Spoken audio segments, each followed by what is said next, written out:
presentation of HBO Sports.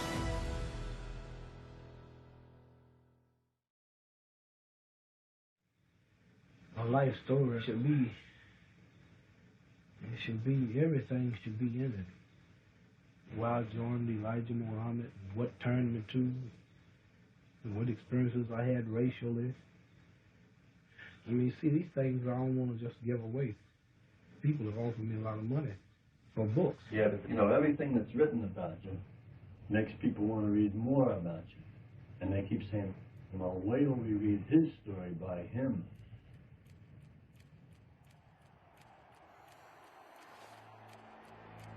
I was nervous. It's a bad feeling. When you're in the dressing room and the man says, well, champ, you got 5 more minutes, you get up and you warm up, and then you looking at the monitor, you see all the people, you think about all the cities and all the world watching and how much is involved in the investment you have going. If you lose, that's going to destroy you and everything you plan, and everything's involved, and the man's a good opponent. You walk into the ring, you hear all these people rooting and hollering, and then you see the cameras, the lights. I'm really frightened until the first 2 or 3 punches. Well, it's going to be a great evening for boxing fans all over the world. For the first time in heavyweight championship history, we have 2 undefeated fighters in there. All right. All right.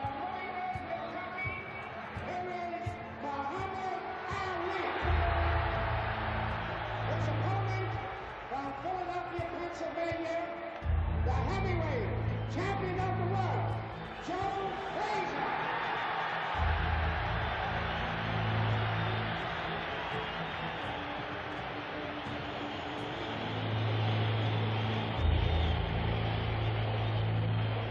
Good evening, Joe and Muhammad.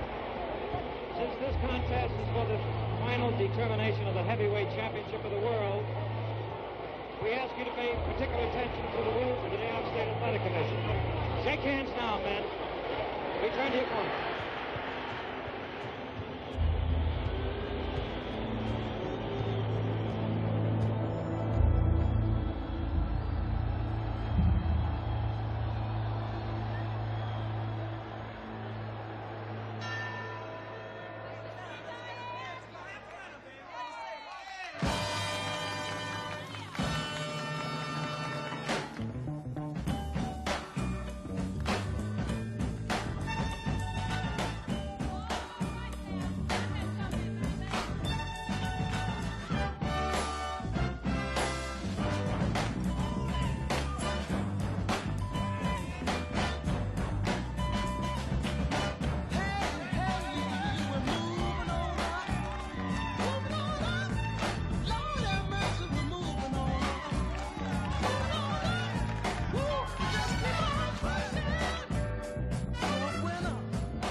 I'm Cassius Marcellus Clay VI, and my great-great-grandfather was a Kentucky slave, and he was named after some great Kentuckian. Well, Cassius Marcellus Clay is a great name in Kentucky.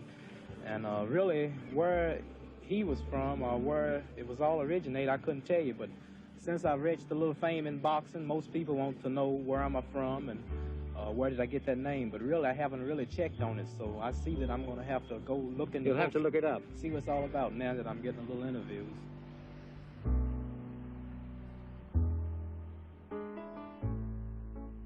Ollie was always a large baby, and when he was 18 months old, he was very strong and had big muscular arms. One day he was swinging his arms, and he hit me in the mouth and knocked a tooth out.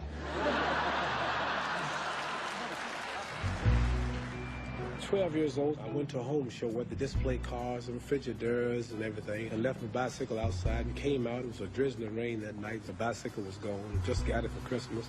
And I asked where was the nearest police officer, and they said in the basement of the same building that I just came out. A fellow named Joe Martin was training amateur boxers in a room about this size. He asked me to take out an application and learn how to fight so I can beat the fella up. He stole my bicycle. I had a show on television every week, Amateur Boxing, Tomorrow's Champions. Wasn't but a short time I put him on that show, and that was his first boxing match was on television.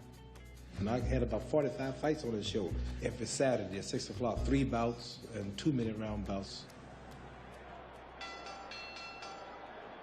One night when I heard Rocky Marciano, the world heavyweight champion, Rocky Marciano. He had beat Walcott.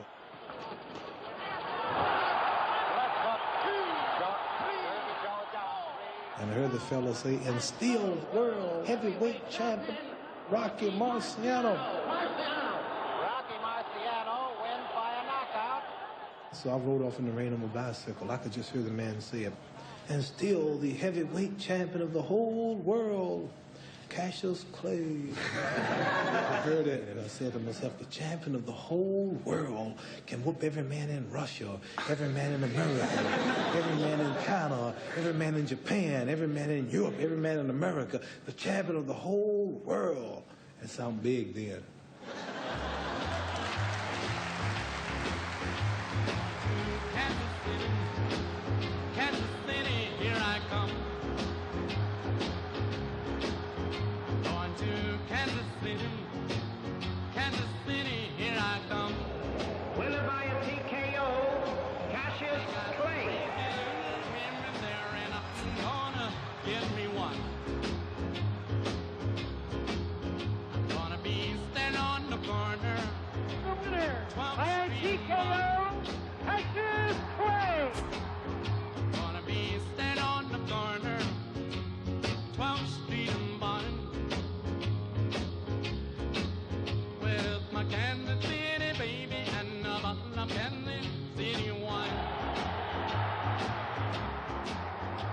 Wants to continue, but the referee awards the victory to Cassius Clay. Give me one.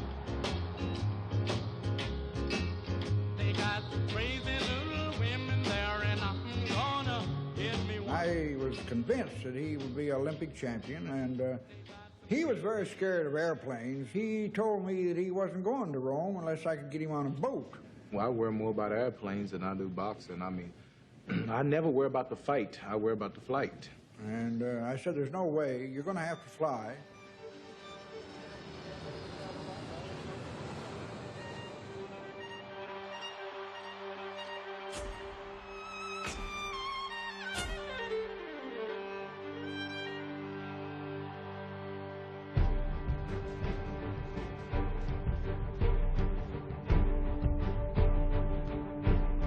Muhammad, just training, hard work to force yourself to do it. You know, I mean, the average person's got to get up and go to work every day. But you look at the things I want to do for the future, then you can make your mind up to it and say it's worth it.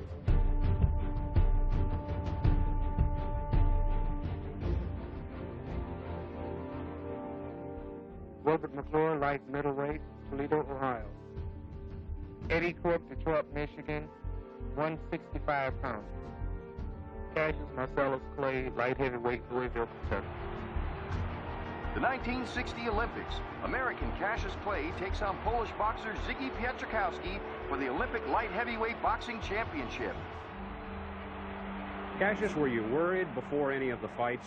Well, yes, truthfully, I was worried before all of my fights because really a big thing to win a world's amateur championship, and each fight is a big fight, so before every fight I was real nervous.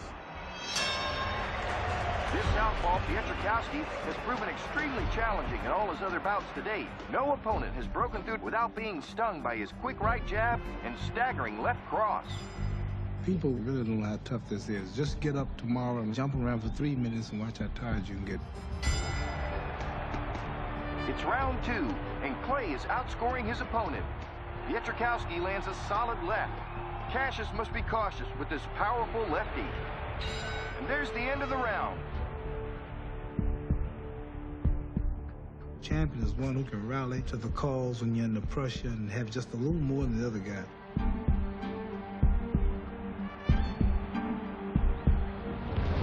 To start the third, Clay comes out looking lively for the final round. First 2 rounds, I was pretty slow getting started. In the third round, he tired out. He couldn't hold such a fast pace. So in the third round, he was mine. Clay taking control of the fight here at the end of round 3. And there's the final bell. Both men left it all in the ring during these punishing 3 rounds of gold medal boxing. Clay. I won the Olympic gold medal in Rome, Italy.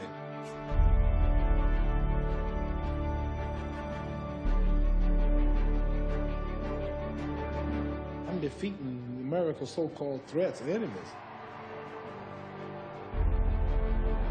Olympic champion, the Russian standing right here, and the Pole right here.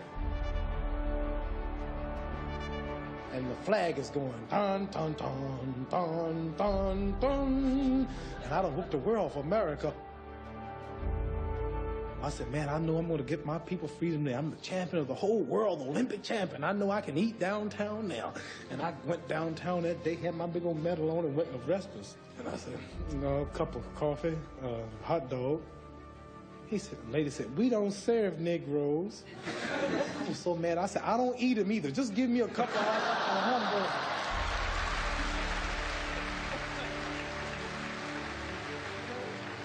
I said, 3 days ago, I fought for this country in Rome. I won the gold medal, and I'm going to eat. And she says, well, I'm not the man. Now he's got to go out. And I had to leave that restaurant in my hometown where I went to church and served in their Christianity and fought, and Daddy fought in all the wars. Just won the gold medal and couldn't eat downtown. I said, something's wrong.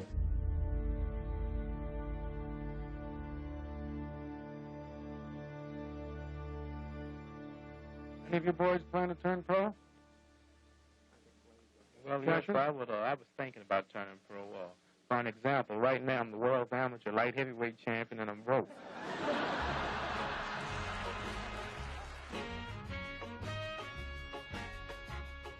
I'd seen him quite a lot as a kid, so I got a hold of a black man, I guess is the word I have to use now, who worked for me. Very bright young fellow. And I said, you know Cassius by any chance? And he said, yes, he did. And I said, well, I'd like you, George, to arrange a meeting between Cassius and me. Any ideas now as to whom you might sign with? Well, yes, it's best to be with somebody you know and from your own town if possible. Nice, honest crowd, nice, clean people, and with the right backing, I believe I have a nice chance to become the world's heavyweight champion. Now listen to the beat.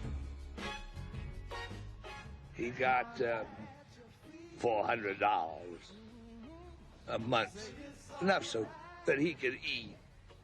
And then he got 50% of the gate. 'Cause it's all right. Whoa, it's all right. Everybody clap your hands. Angelo Dundee was coming through Louisville with a fighter named Willie Pastrana. I called him up. I said, I'm the world's greatest fighter. I'm going to be the world's greatest champion. I'm now the Olympic champion. I'm the Golden Glove champion, AAU champion. I want to talk to you. I had my hand over the receiver, and I said, there's some sort of a nut downstairs that wants to talk to us. He sounds like a nice kid, though. He said, oh, come on up. The conversation went on for about 3 hours. And then after I signed up, I went to Florida and started training with it.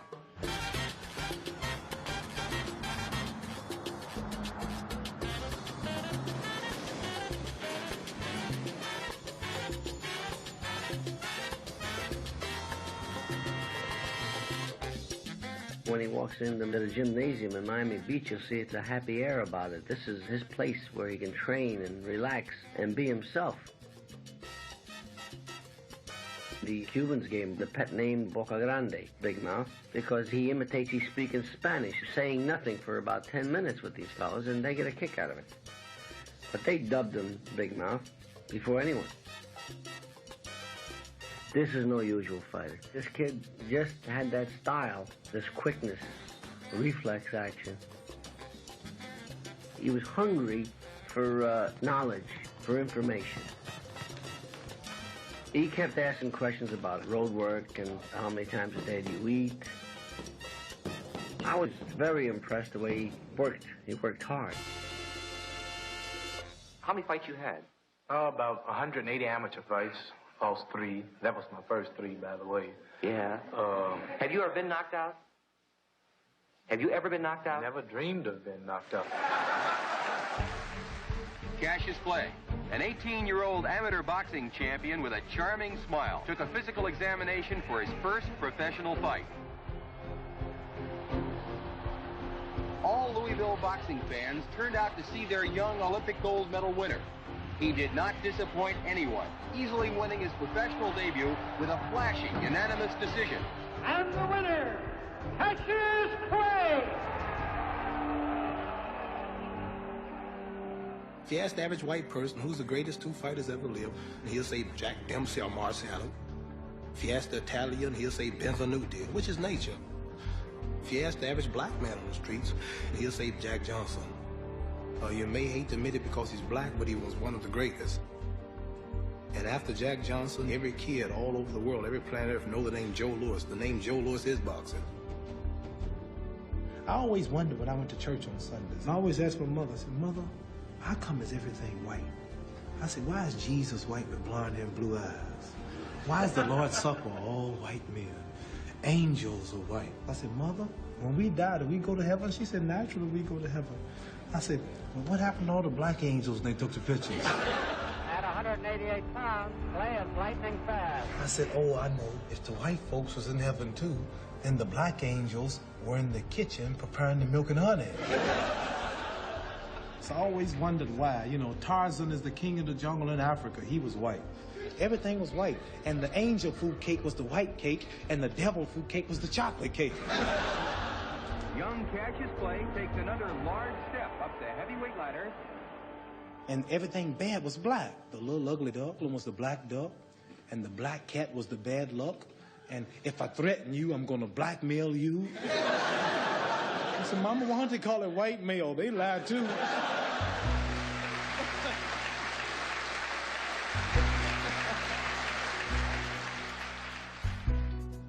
Gorgeous George, a famous American wrestler, he was talking about, I am the prettiest wrestler. I am great. Look at my beautiful blonde hair. Real conceited and arrogant. He said, George, what if you lose? If I lose, I'm catching the next jet out to Russia.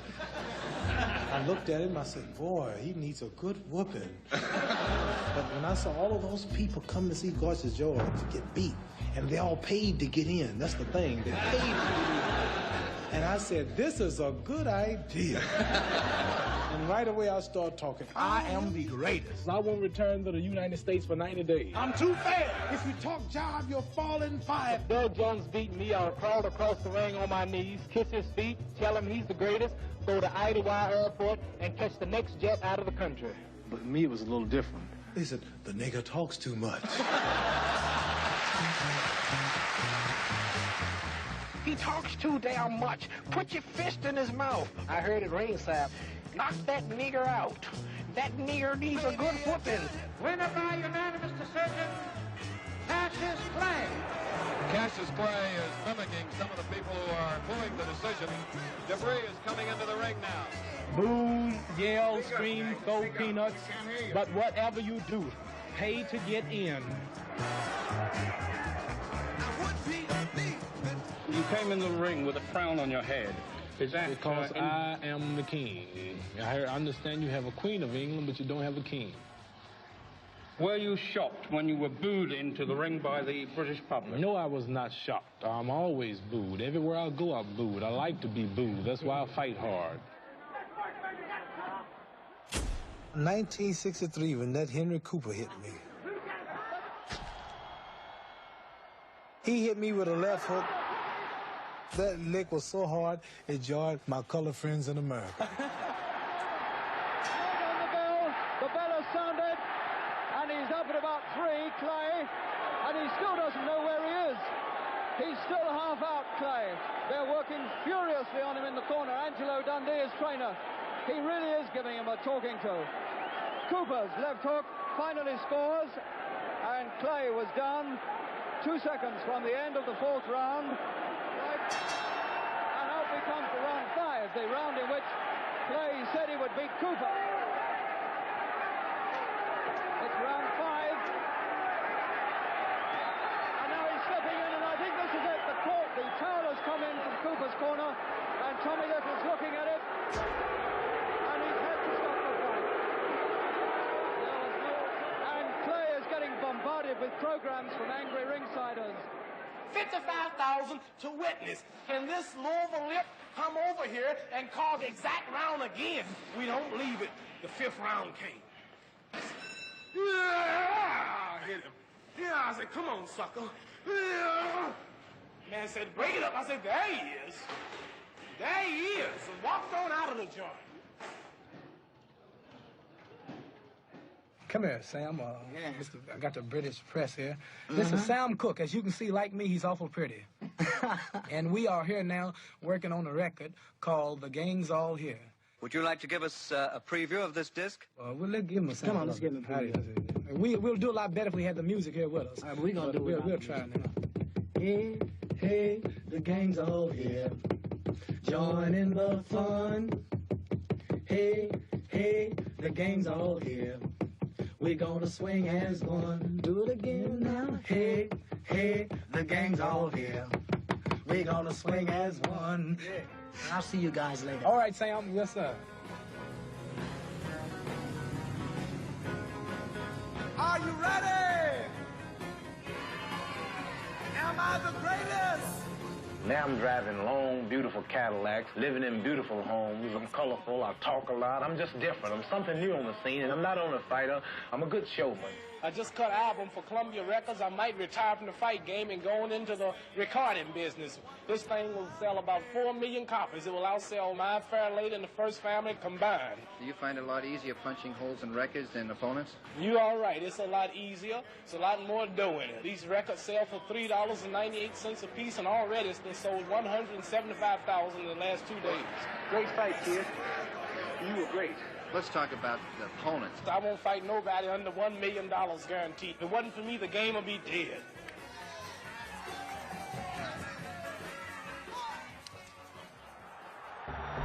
Liston is known in the fight game as a man who likes to end fights early. Sonny Liston wins going away, knocking out Wayne Bethea in the first round. In round 1, Liston comes out fast and is all business. A stunning left sends Joyner crashing to the canvas here in round 6. This is Sonny Liston at his explosive best, throwing bombs with both hands. A left to grazing right and a solid left to the cheekbone. Drop the champion.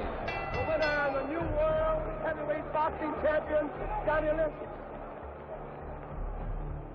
Do you really think you can beat Sonny Liston? I don't think I can beat him. I know I can beat him. As soon as the contracts are signed, the principals in this all-time, all-great heavyweight bout that will soon be staged and probably has the earmarks of shattering every existing record. This is the fight that everyone has been clamoring for, and as of this minute, it is now official. Well, Cassius, you've just signed that contract. Oh, yeah, I've just signed, and my dream has come true, and I'm ready to go to war, and I've been talking and predicting, and Liston, Cassius, Clay, that's all I've been hearing. The bear's gonna knock you out, and now I'm ready to go. Sonny, I know you're eating, and I hate to interrupt you, but would you like to make a prediction on what's going to happen in February to your friend over on the right? No, if we don't... If they put a mouthpiece in his mouth where he can't talk, I'm going to kill him. I'm not going to get knocked out. There ain't a heavyweight in the world on 2 feet. There's not a heavyweight who can even keep up with me. I hit a man so fast, slow-motion cameras can't detect the speed. Have you made your reservation? I ain't scared of nobody. It's going to be it's going to take a good man to whoop me. You can look at me, I'm loaded with confidence. I can't beat me. I done had 180 amateur fights, 22 professional fights, and I'm pretty as a girl. I don't get hit. I don't get hit, I'm so pretty. And I'm tired of talking. There seems to be a relative lack these days of colorful individuals. It's a great pleasure when the occasional rare ones do come along. And such a man as the gentleman you're going to meet right now, #1 contender for the heavyweight crown, Mr. Cassius Clay. Here he is. Cassius, when you beat Sonny, are you going to give him a rematch? After I beat Sonny Liston, you couldn't melt him and pour him on me again. How about reciting one of your poems, Cassius? If you like to lose your money, be a fool and bet on Sonny. Do you plan to retire after Liston beats you? Oh, no. I'm tired of hearing Liston. Everywhere I go, they're talking about Liston, and he sent this in the mail, a button. He's going to button my lips and all of this, and I want him. I can't wait for him, and he's going to fall in 8. Yesterday, he said when Liston fights Cassius the Great, everyone will compliment him for falling in 8. Do you have anything to say about that? The only thing I can say, don't get your tickets later. If they're waiting on, it's only in the first round, they might miss it. Well, do you think it'll end in 2? Well, you can bet your life it ain't going 4. And they shouldn't let him in the ring. No, seriously, this is going to be the biggest upset in the century of all boxing. He's an old man. He's 40 years old. That man don't belong in no ring with no 21-year-old man like me. Is Sonny 40? He's going on 40. He's shaving. He's shaving. Looks like a butterfly stage like a reef.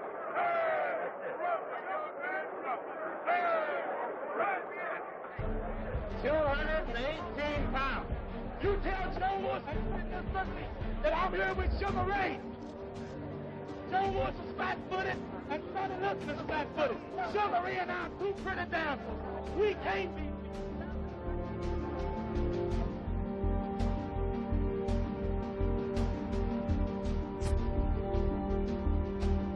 Liston, almost the first time he hits him. Could be 1, perhaps 2. I'll take 1. Liston, obviously, to win the fight, but I have the feeling it's going to go as far as 8 rounds. Clay will give Liston a good run for his money. Clay will win? No, he won't win, but he'll give Liston a good run. Not quite sure that anything human can hurt Sonny Liston. Liston in the 4th round, because I really think Liston is going to show that man his mouthpiece ain't valuable. Fights are always won with fists and not with mouth talk. I picked Liston to win by the 5th round. I'm just ready to fight, and I'm glad it'll be here where all these big-mouth people here in Miami talking about I talk too much, and Liston's going to whoop me. Well, I want all of them to be there, and I'm going to shut up all of his mouth. The challenger from Louisville, Kentucky, Cassius Clay. And his opponent from Denver, Colorado, the heavyweight champion of the world, Charles Sonny Liston. The event of a knockdown, a man that is down must take an 8 count. Man standing up will go to a neutral corner while I start counting. And do not resume boxing until I tell you to do so. Now, I want a clean bout. When they order to break, stop punching and step back. Good luck. Shake hands. The night before, it's hard to sleep. You watch television, walk around, think about everything involved. It's rough, you know. And not from fright, but just nervous. All this, and plus a hard left hooker coming at you, too. Cassius Clay on the move, as we see, carrying his left hand dangerously low, awkwardly fast. That might keep the champion a bit off balance. Very slippery. The challenger is gabbing all over, body, head, and right hand. The best punch of the fight so far.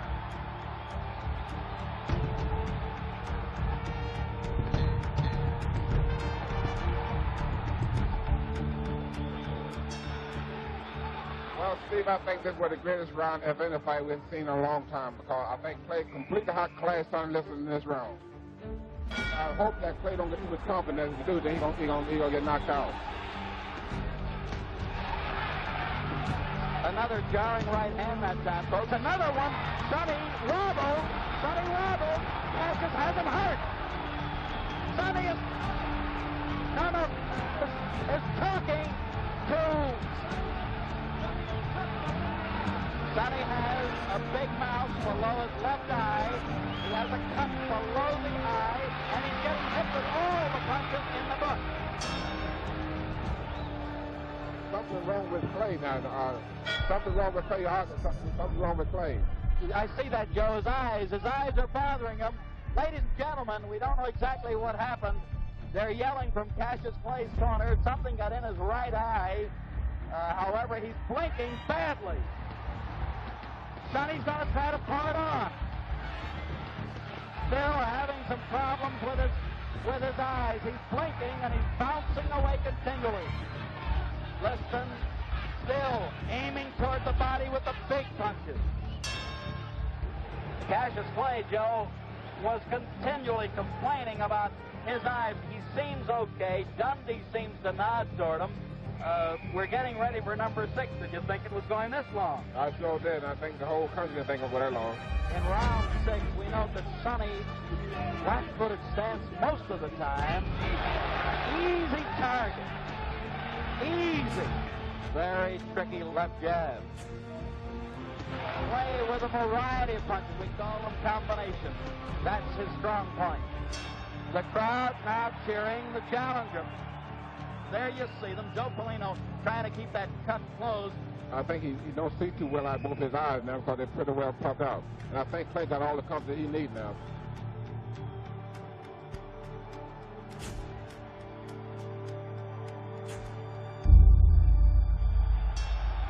They might be stopping it. That might be all, ladies and gentlemen. It's recorded as the 7th round knockout. And thank you, Barney. You did a good job. Man is floating on the world, on the ocean of activity, not knowing where he's going, not knowing what he's doing. And what seems to be important to man is the moment that he calls the present.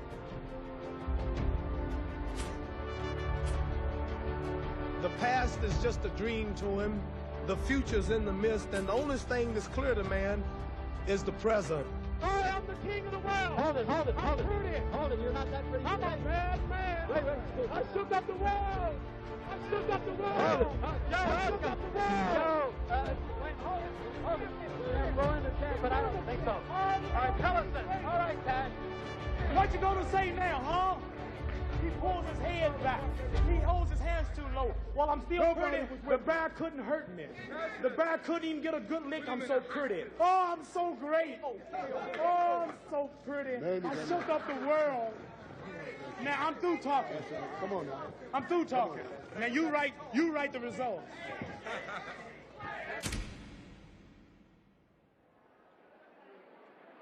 Malcolm X, what do you think of Cassius's victory in Miami? I think it was a great victory. He proved he was the best man. Now, where were you during the fight? I was in the auditorium watching the fight. Right at ringside? Right at ringside. I was in seat 7. Shake. Shake. Shake. Shake. I was with him during the 9 days when he was training for the Liston fight, and he seemed very sincere. Whether he has understanding to equal his sincerity is another thing. Come on, little stand on, little shoulder. Shake. Oh, mama, shake. That's the way to do it. Shake. Oh, you're looking good. Now shake. Yeah, please shake. Now shake. That's what you want. And do you think that Cassius, as being a black Muslim, has had anything to do with this victory? Well, I haven't heard him say he was a black Muslim. I have heard him say that he believes in the religion of Islam, which makes him a Muslim. And it did have a great deal to do with his victory because he's a clean, living young man. And this is the main thing that the Honorable Elijah Muhammad does teach in spreading the religion of Islam throughout among our people in this country. The leader of the black Muslim sect has termed Cassius Clay's victory over Sonny Liston a religious victory.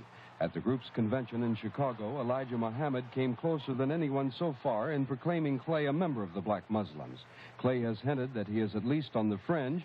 Elijah Muhammad all but pushed him across. The enemy wanted him to come out all blasted.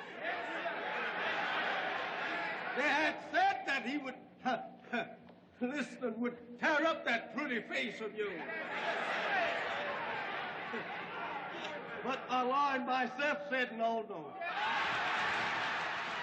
How long has Cassius been a black Muslim? Do you know that? Well, I don't know.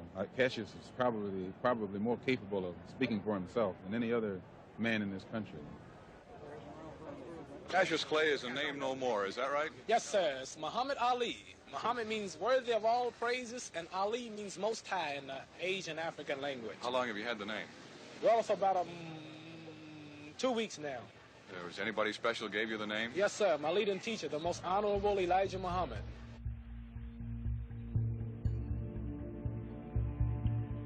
Here come Cassius, the exact contrast of everything that was representative of the Negro image. He said he was the greatest. All of the odds were against him. He won. He became victorious. He became the champ. They knew that as soon as, if people began to identify with Cassius and the type of image he was creating, they were going to have trouble out of these Negroes, because they'd have Negroes walking around the street saying, "I'm the greatest."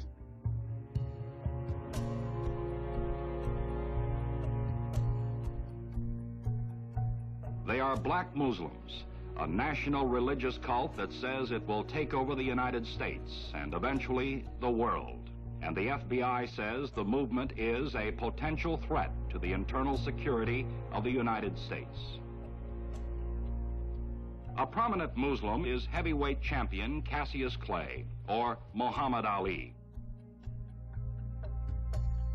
Just one man like me been so attacked for just his name, when everybody I see on TV shows have changed their names, then me being more crucified than them, and I haven't done nothing illegally. This is what causes riots and make people hostile.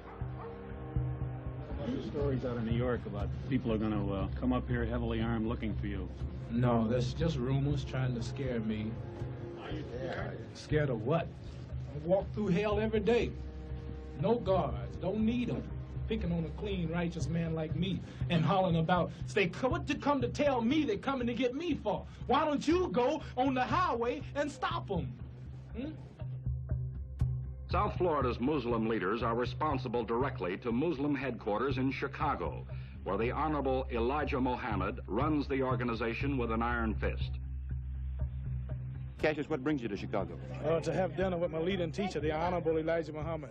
You're going to see him in Chicago here? Yes, sir. Where are you going to have dinner with him, Cassius? I don't know yet. Why are you seeing him? Trying to learn something. You planning on fighting this year before the year is out? Well, I don't know. I might retire. I'm considering retiring. I'm really tired of fighting. At your age? Yeah, I'm tired. I don't have to fight no more. Do you think you might retire without another fight? That's right. I don't like boxing. Boxing means nothing to me. What do you like? Oh, well, I like what all Negroes like, and what they're fighting for is freedom. And I understand that the Civil Rights Bill is getting ready to die. All that kind of stuff. And then they so shook up about where I go to eat dinner. It's a shame in the eyes of the intelligent world to even ask me them kind of questions. Where am I going to dinner? If you quit fighting, would you go full-time in the civil rights work? No, I don't know if I call it civil rights. Well, what would you do for an occupation if you stopped fighting? Well, I don't know what I'll do. God's got me here for something, but I can feel it. I was born for everything that I'm doing now.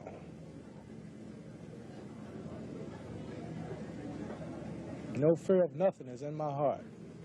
Not even airplanes. I used to be scared of them.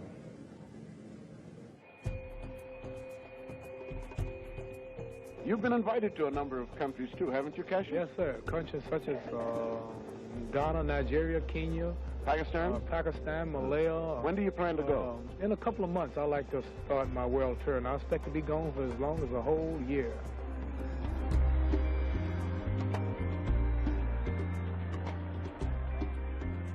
Why are we called Negroes?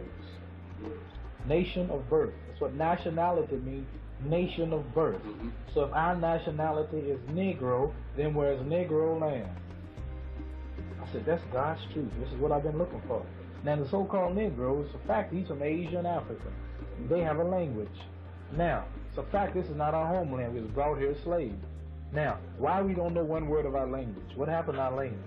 He said, we've been completely stripped and cut off from all knowledge of self by the slave master. I said, that's the truth. That's the truth. He said, we've been taught to hate our own selves. We call each other niggers, boots, shines, jigger boots, spooks. We hate each other. The only people that want to intermarry and get out of our race and mix our blood with others. We're the only people who wants to get away and identify himself with someone else. That's what God taught Elijah Muhammad. And Elijah Muhammad teaches us that it's just truth that God taught him. And if God taught him, and we believe he's from God, then we believe it, yeah.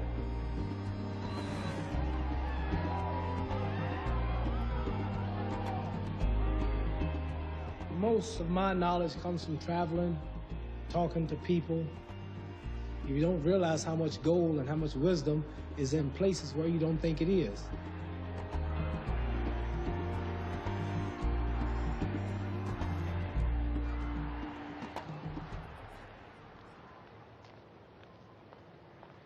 If it wasn't for Elijah Muhammad, I never would have heard about this or even thought about going to these countries.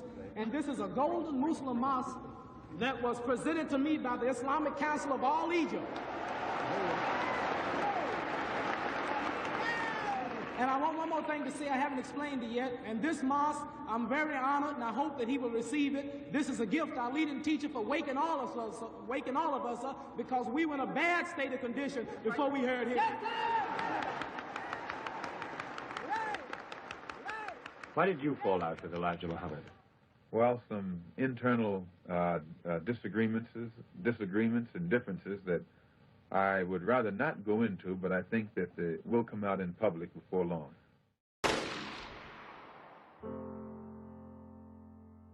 Harlem has come to bid fond farewell to one of its brightest hopes, extinguished now and gone from us forever. Malcolm was our living black manhood. This was his meaning to his people. And in honoring him, we honor the best in ourselves.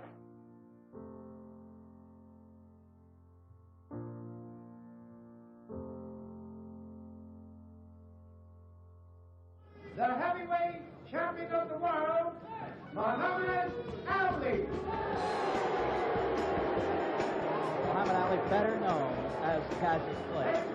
We're waiting for that bell for round one. Here we go. I had a cracked rib that night. James Ellis hit me the last 2 days in training. But I overcame it with a shot of Novocaine the night of the fight. But that whole rib was paining me. I was hoping I didn't get hit there because I fell out right there.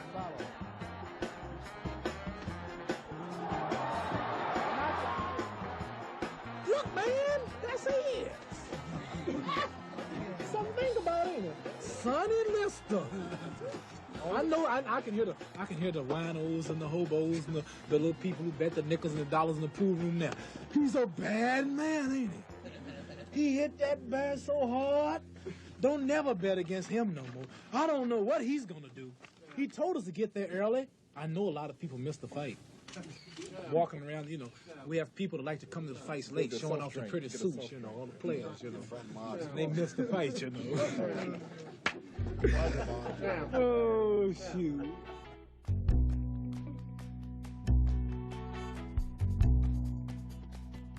Second fight with Sonny Liston, I hit him so fast, slow motion cameras couldn't detect the speed, remember? And the people said it was a fix because they couldn't see the punch. Well, Sport Illustrated clocked my fastest punch at 4/100ths of a second. How hard was it? No, let me tell you. 4/100ths of a second, which is exactly I blink. I blink, okay. And then the people who missed that punch blinked at that moment. I'm gonna hit you 6 times before you count 2. Okay. Go. 1, 2. You wanna see it again? Boxing is a stepping stone just to introduce me to the audience. If I was still in Louisville, Kentucky, and never was a boxer, I might get killed next week in some type of freedom struggle and you never read the news. But now, if I'm even say the wrong thing, it makes news.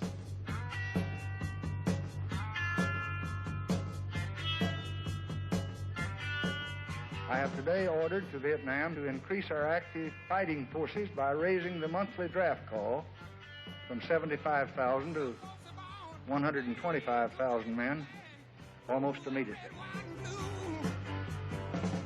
Boys in Vietnam are throwing away, you may say, their lives. They are dying today to free somebody they don't know. See, the greatest sports title mean nothing if you cannot be free.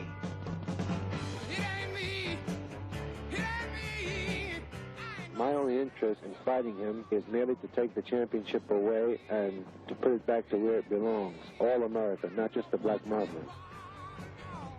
People like Patterson, they don't take no parts in freedom movement or black power, taking stands or giving up nothing or bucking the system is against their people. So they just slow. Some people slow and some are quick.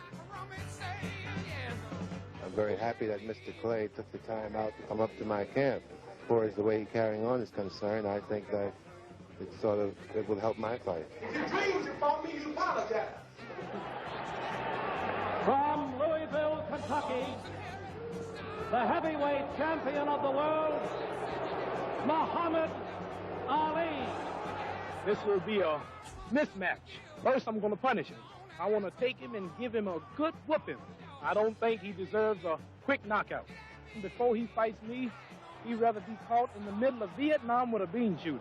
The winner and still heavyweight champion of the world, Muhammad Ali. Honorable Elijah Muhammad teaches us here. He says, we believe that we who declare ourselves to be righteous Muslims should not participate in wars which take the lives of human beings. We do not believe that this nation should force us to take part in such wars, for we have nothing to gain from it unless America agrees to give us the necessary territory wherein we may have something to fight for.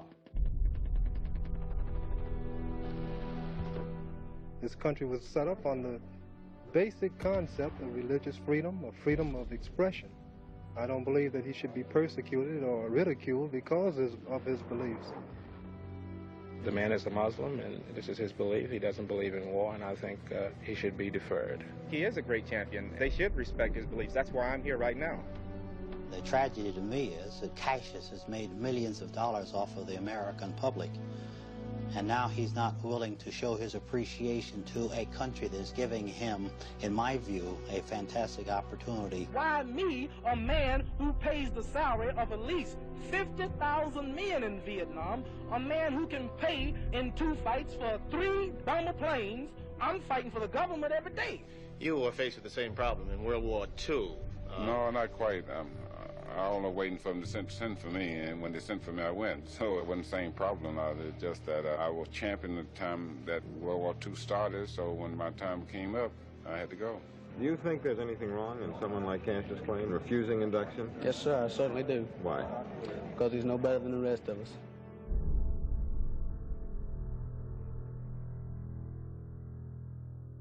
I'd like to say something right here. You know, Cassius Clay, yes.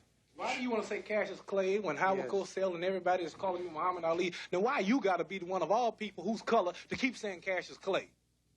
Howard Cosell is not the one who's going to fight you. I am. You making it really hard on yourself now. Well, why don't you keep the thing in the sport angle? Why don't you call me my name, man? Well, what's your name? You told me your name was Cassius Clay a few years ago. I never told you my name was Cassius Clay. My name is Muhammad Ali, and you will announce it right there in the center of that ring after the fight if you don't do it now. For the benefit of this broadcast, him, all right? You just acting just like an old Uncle Tom. Another Floyd Patterson. I'm going to punish you. Let me tell you something, man. You ain't got no... Back off of me. Don't call me no Uncle Tom. That's what you are, Uncle Tom. Why are you going to call me Uncle Tom? You heard me. Just back off of me. And so, ladies and gentlemen, as the 2 contestants prepare for battle right now... Back off of me, man. Back off of me, man. Another interview has been recorded for posterity as the 2 gentlemen continue to promote the fight. Perfect, that's it.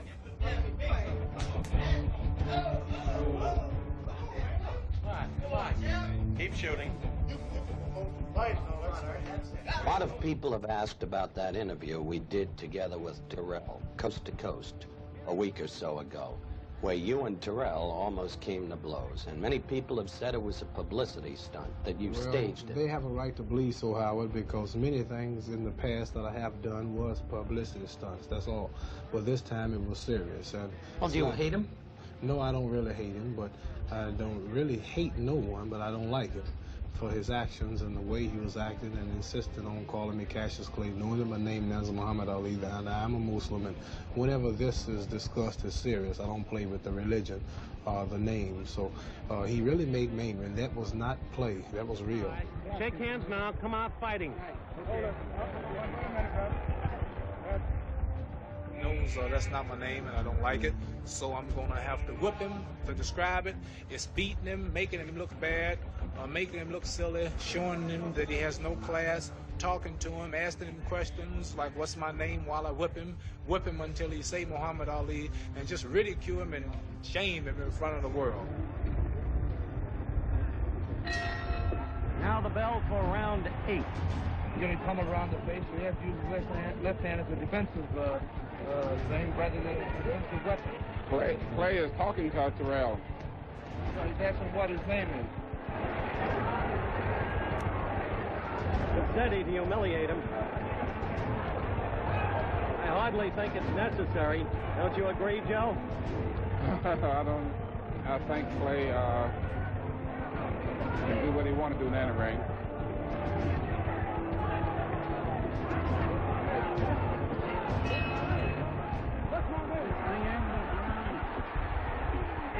You saw what just happened in the ring. It spoke for itself. That was the big three-word question that was answered last Saturday on television in advance by Ernie Terrell. He said his name is Cassius Clay. You still hate this man? I don't hate the man as a fighter. I still dislike what he represents and what he said. It's unnecessary. It's not in sports, and he shouldn't bring it in. I respect all fighters for ability, but not for nonsense. And I think this proves to the public and all of the doubters out there that Ernie Terrell has no class whatsoever, and you cannot compare him even in my ranking. I don't think you have to say that, really. The man fought a courageous fight. You would say everything if I lost, especially you. Now I won, and let me have my say. Terrell, I proved that he wasn't nothing. All right. It's a joke calling him a champion, and he better pronounce my name right from now on. Humility is hardly the name of Muhammad Ali. Muhammad Ali is his name by his choice. We won't go. Hell no, we won't go. Hell no, we won't go. Hell no, we won't go. Hell no, we won't go. Hell no, we won't go. Hell no, we won't go. Hell no, we won't go. Hell no, we won't go. Ladies and gentlemen, Mr. Muhammad Ali has just refused to be inducted into the United States Armed Forces.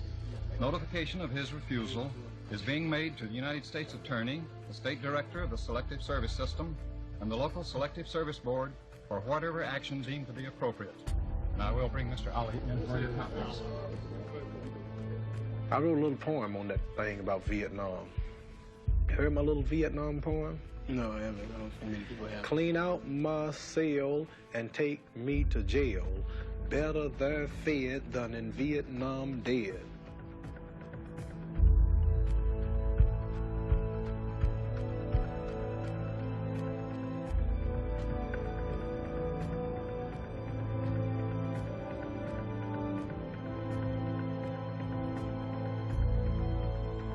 I don't need the WBA. And I have world recognition, not only in this country, but all over the world. And the WBA is nobody to me. They made themselves look like fools by taking the title, and it's up to them to give it back. Anybody who's doing the right thing, well, they catch a lot of hell.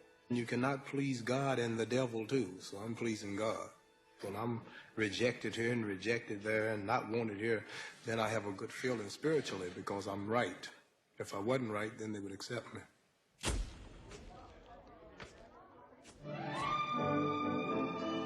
Nine top Negro athletes meet with Cassius Clay to discuss his anti-draft stand.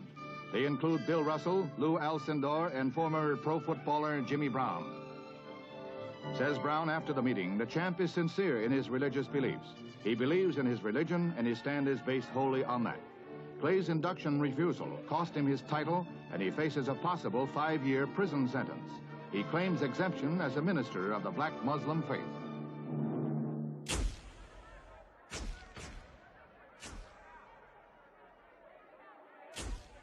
What did you discuss back in the hotel room? Nothing, just friends, just like Khrushchev and Kennedy and everybody. When the people, all of the politicians of all other white races come together, and they, although they believe different, they think different, whites can come together and discuss the common cause. But whenever a few of us come together, the world is shook up. And I say, whatever went back there is our business. Reverend King, do you agree? Oh, yes, yes. We had a very good discussion on many matters. And, of course, these are not things that we would discuss here. But we do have common problems and common concerns. And above all, as Muhammad Ali has just said, we are all victims of the same system of oppression. And even though we may have different religious beliefs, this does not at all bring about a difference in terms of our concerns. Still brothers. Do you share the same, one more question, do you share the same concern that Muhammad has for his draft status? Oh, I certainly do. My views on the draft are very clear. I'm against it. And I think the sooner our country does away with the draft, the better it will be for everybody. I'm very disturbed about the militaristic posture of our nation. And I think until we have a radical reordering of priorities in our country, we are going more and more to the depths and, I should say, to the doom.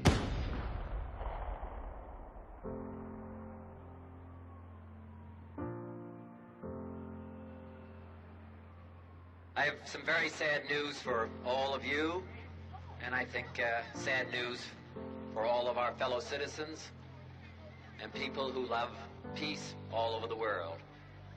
And that is that Martin Luther King was shot and was killed tonight in Memphis.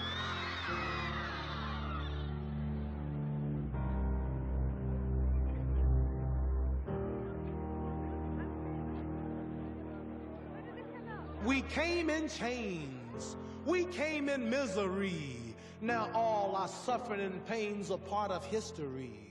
We came in chains. You must remember that, for that and that alone explains exactly where we're at. We came in chains. We came as living loot, so you could boast slave-gotten gains. We've grown beneath your boot. We came in chains, and how our blood was spilled, together with our sweat, it stains this nation we helped build. We came in chains, we didn't volunteer, and yet today the fact remains, we're still held captive here. We came in chains, now I say cut us loose, though that may go against your grain, still there's no excuse. We came in chains. Now who down there is going to bear the cost till every one of us regains the freedom we have lost? We came in chains, and now your choice must be to either blow out all my brains or else just set me free.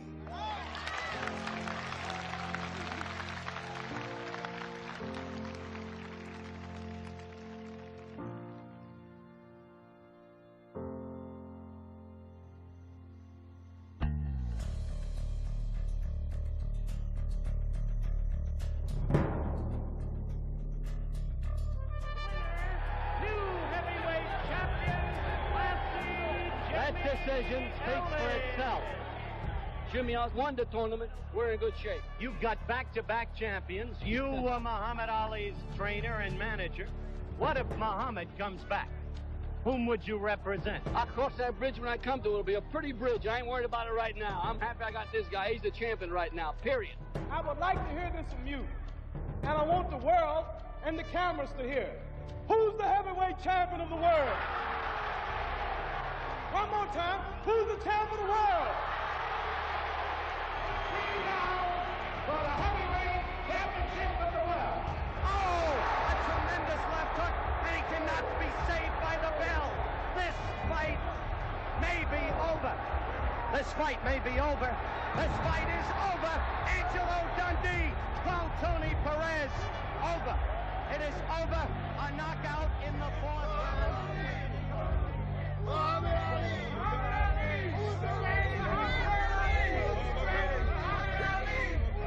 Why is this group picketing here tonight?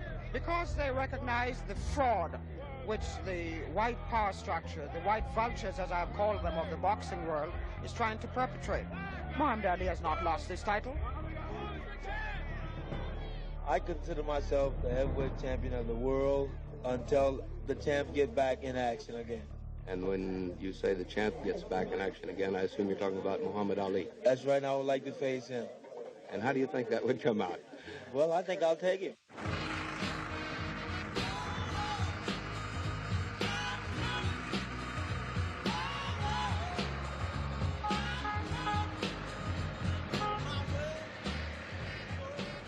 What was the feeling when you heard about the ruling? Was it one of relief? Well, yes, a feeling of freedom, a chance to perform the trade that I know best, the way I've been earning my living just about all my life. And it was cut off, and I was glad to know that I have the freedom to go back and working so I can take care of my family.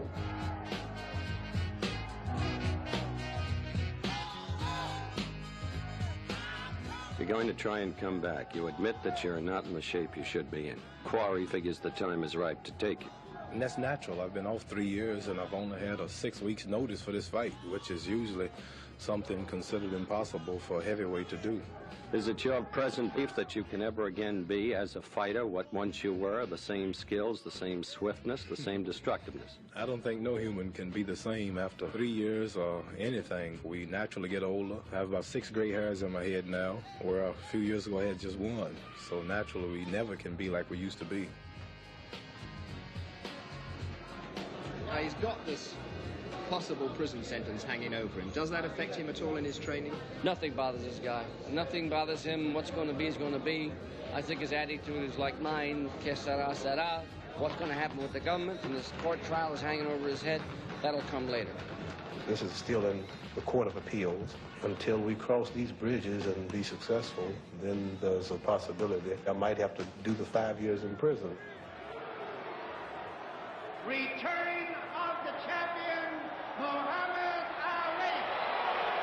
Do you think you're going to be the heavyweight champion of the world again? Well, many consider me still champion because I'm undefeated. But Frazier has built up enough interest where people believe that he owns half of the title or all of it. So I would say that I'm the retired champion making a comeback to fight the present champion. Referee Tony Perez has signaled the fight is over, apparently because of an eye cut. Muhammad Ali, or Cassius Clay, whichever you want it, he is still plenty fast, and his left jab is still a dynamite punch.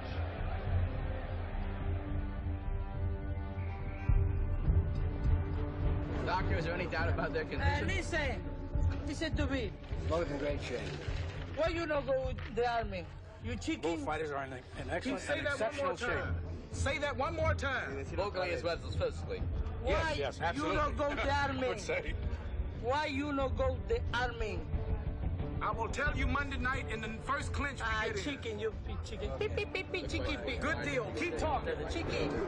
He never should have started talking, not with Muhammad Ali. Clay. Clay?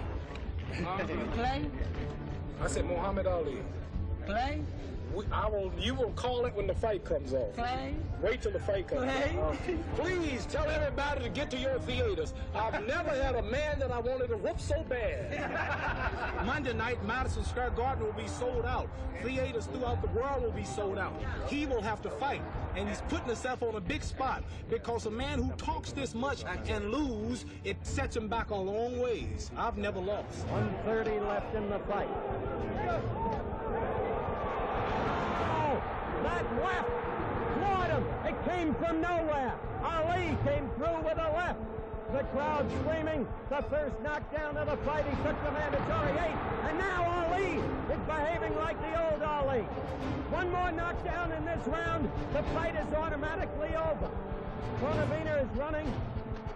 If he goes down again, it's over. Ali is the knockout winner. I'm going up to ring center. Joe Frazier's on the telephone. What's he saying, Muhammad? Pablo Cosell is agitating as usual. I think you'd improve yourself as a professional fighter.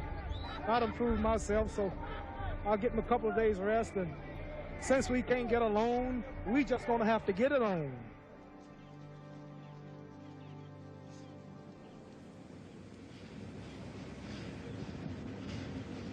I fought Jerry Quarry, gave him a chance. After Jerry Quarry, a few weeks later, I fought the rough Oscar Bonavina, a man who almost whooped Joe Frazier. Joe Frazier fought his last fight with Bobby Foster, Detroit, Michigan. They drew about 4,500 people, place held about 11,000. I do more than that in training. Hey, how you doing? Welcome back. Get this picture. This is the hotel manager here. Howdy. My man. He feeds me kosher food every day. Yes. All right. And it's good, too. How you doing? They sure are. How you feel?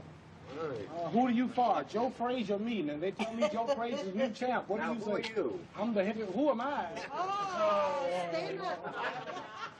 Now you whip Joe Frazier? You know how you beat a man like Joe Frazier? Just keep your distance on him. Keep it on him. Keep Joe Frazier on the end of your left jab, see? Just a step ahead of him, see? And he's easy to hit, and every once in a while, put it on him. He's like a robot. You wind him up, you wind up the little doll and let him go. He just keep coming, and everybody hit him, and he just keep coming. He's got to get in close. Tie him up and walk with him. He digs. I'm 288, I'm 210. Walk with him. And then back to the stick. Let me show you something. Sticking Joe, see? Stick Joe, see? And every once in a while, put one of them combinations on him, and you follow him. And the only way he will win is tagging me. He's in trouble. And it's because I've never really been out or really hit hard. I want him to build him up real big, make him just a terror and a giant. And right after the fight, I'm going to break my neck, get into the newspaper stand to see what the excuse is the next morning. I'm just waiting to see what the excuse is going to be when I whoop Joe Frazier.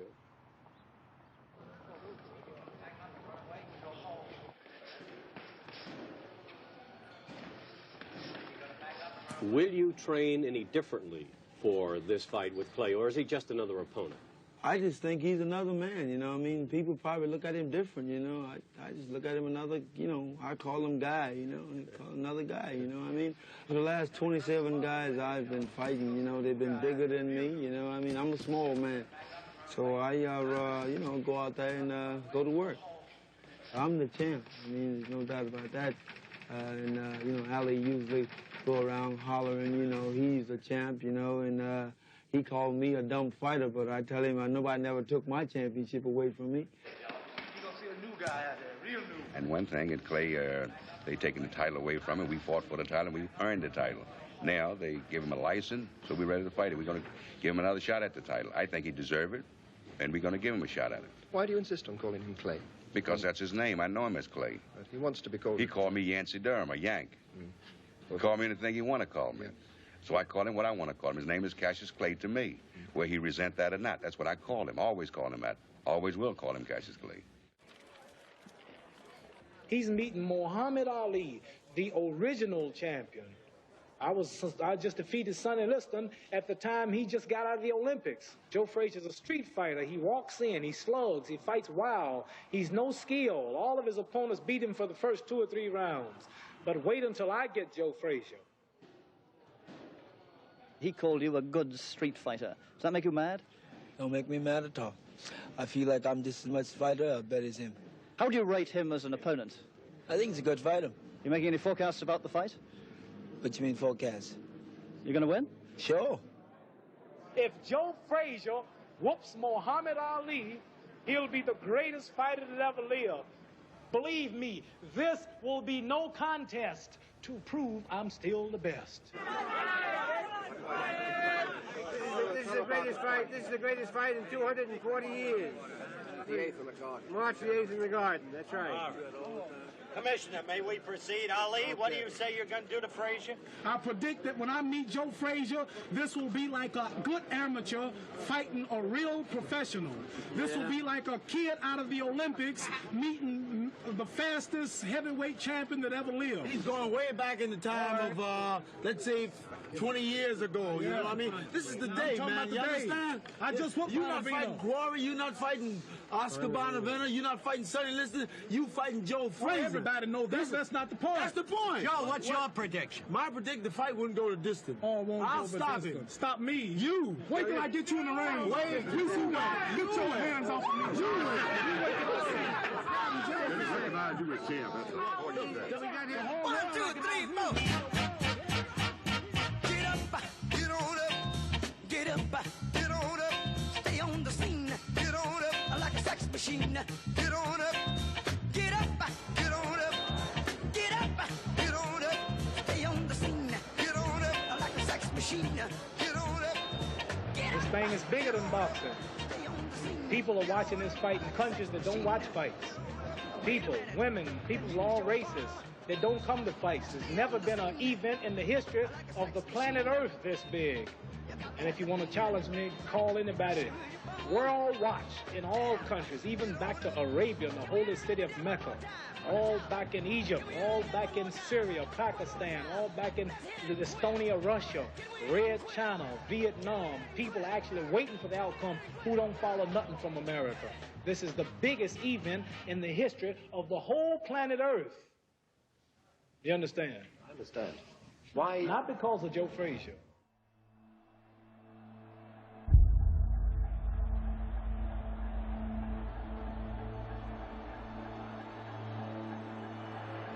Muhammad Ali in the red trunk, Joe Frazier in the green trunk. They appear very light. A packed house at Madison Square Garden.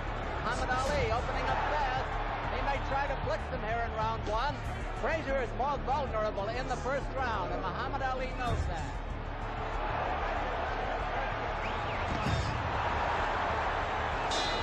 That is one of the most exciting first rounds I think we've seen in a long time. Getting in that ring with Joe Frazier in front of all them people banging on you, it could kill you. I'm really frightened, and I feel funny, and I feel surprised and shocked until the first 2 or 3 punches. And after he hits me, I get mad. 15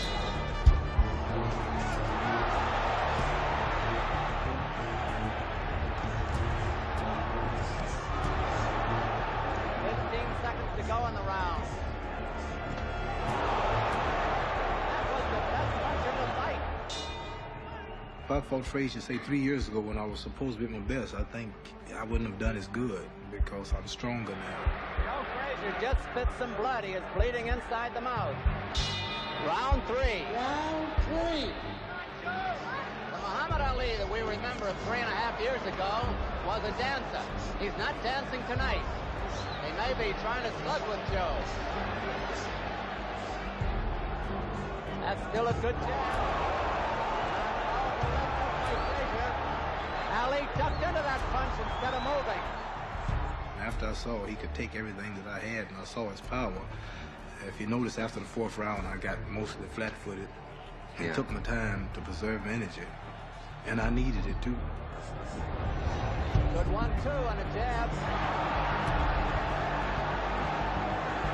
Frazier is mimicking Ali. He's just smiling at him.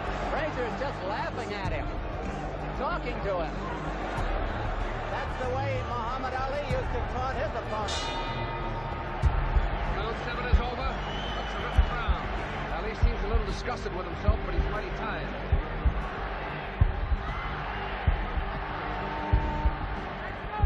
The crowd is chanting Ali, and Joe says, come on out and fight.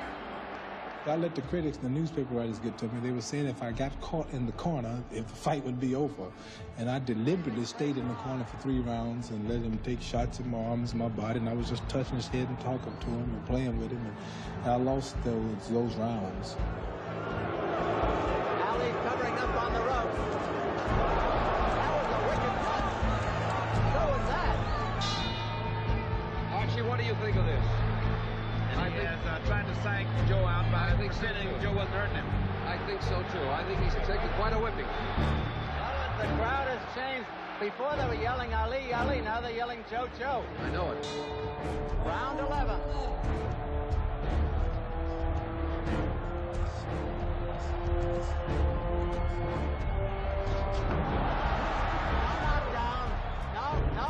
No knockdown. Muhammad Ali slipped down that time. That one hurt.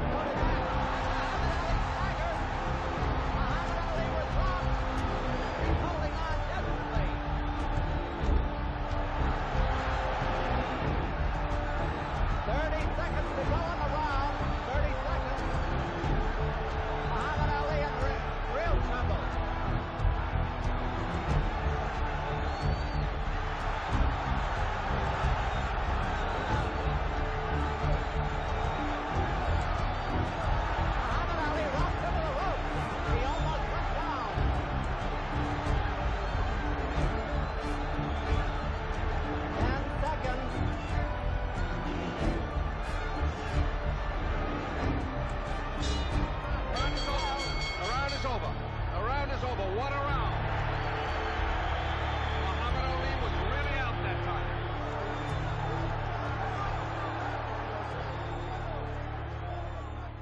See, in a boxing match, there's a lot of thinking and timing, and you have to pace yourself. Like a horse race, they'll start off kind of slow, and they'll take the time, and probably the winner of the race is number 9 in the whole bunch.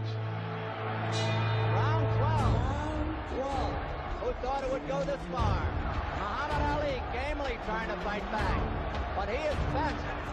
Frazier let him get away after that big 11th round. You don't remember the actual punch and the pain from it. It's just numb. Muhammad Ali is missing a lot of those punches. Frazier laughed at him again. That's the end of the 12th round. And Archie, that was a tremendous round. Yes, it was. Ali made a great comeback, didn't he, there? Yes, but Frazier had him on the ropes. Round 13 of a 15-rounder. Well, they're fighting like lightweights now. There's a spot of blood on the shoulder of Ali. I guess it's from Frazier, but I don't see where. And Ali seems to be coming back. It's almost over this round.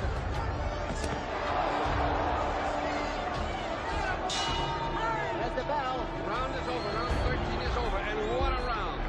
I mean, that Joe Frazier's got to be some kind of a man. Frazier's right eye looks as though it might be closing. He's got swelling around both eyes. Ali came through very well in this round, scoring repeatedly and seeming to get stronger. These boys are in magnificent physical shape. All right, this is the final round of the fight, and what a fight it's been. 15 and final round. Referee Arthur McCanty has them touch gloves, something they've been doing all night. Now, Muhammad Ali's going to go boxing again. I have to give it to him. I ain't taking nothing from him. He's really good as far as slugging is concerned. He's not skillful, but he's real strong, and he keeps coming. He takes 5 or 10 punches to land one, but when he hits you, you shook.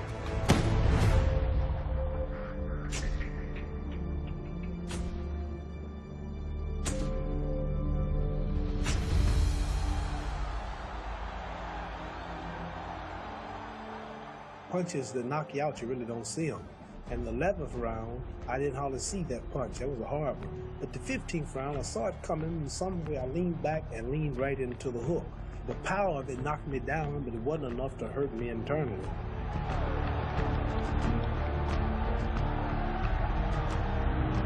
Frazier smartly goes for the body. But Muhammad Ali covers up. The crowd, needless to say, is in a bedlam. Oh, what a shot! If Joe had followed that up, he would have finished.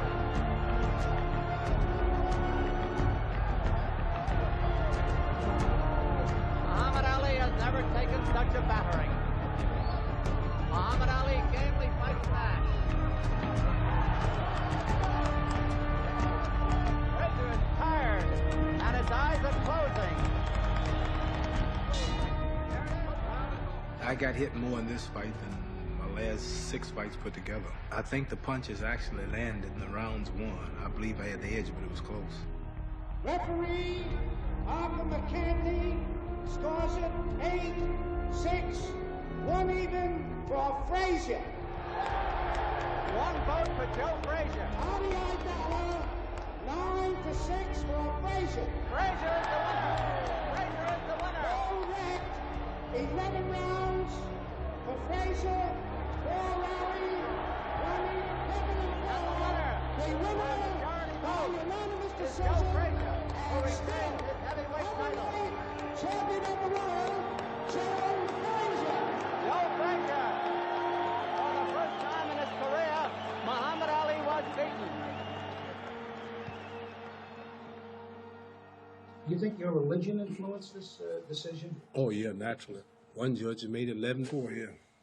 Shoot, man, if I took that whipping Joe Frazier took, I'd been probably ready to quit. Joe Frazier took a terrible whipping, beating, a battering.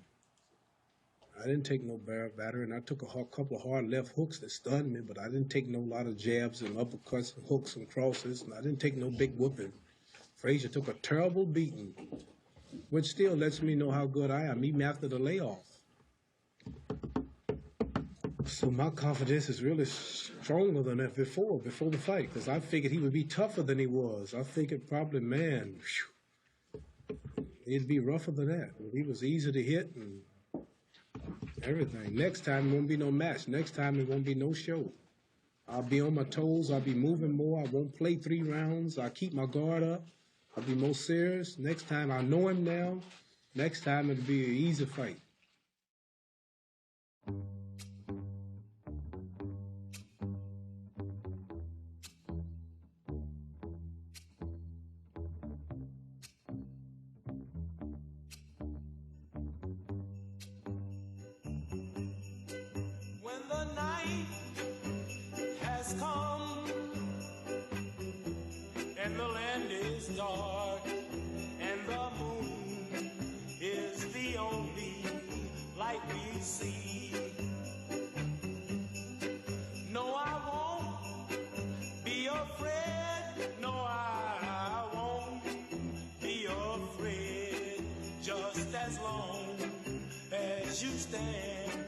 Stand by me. And darling, darling, stand by me. Oh, stand by me. Oh, stand by me. Stand by me. If the sky that we look upon should crumble and fall, or the mountain shall crumble to the sea. No, I won't be afraid. No, I won't be afraid. Just as long as you stand by me. And darling, darling, stand by me.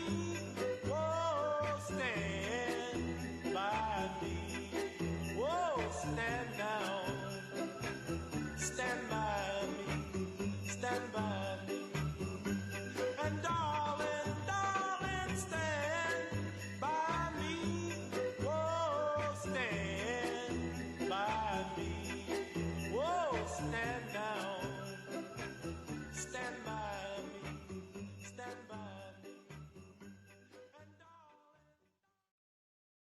8-6, 1 even for Frazier. 9-6 for Frazier. 11 rounds for Frazier. 4 rally. The winner by unanimous decision, Joe Frazier. For the first time in his career, Muhammad Ali was beaten. I wasn't happy at all. Why not?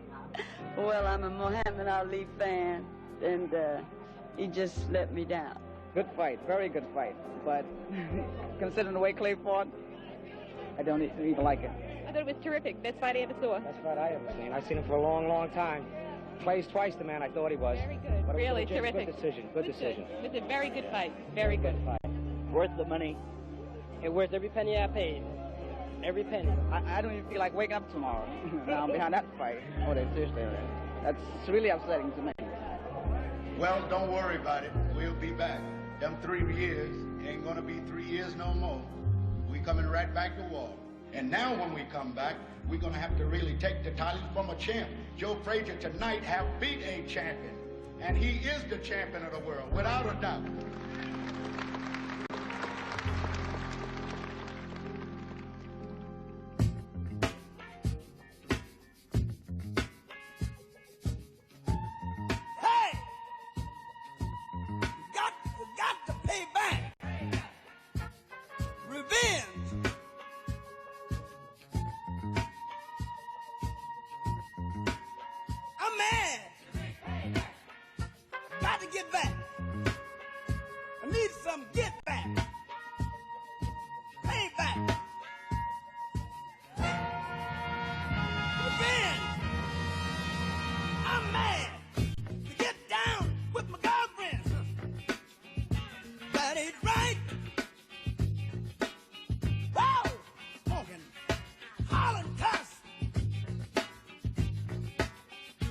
Wanna fight? Everybody get ready for the big payback.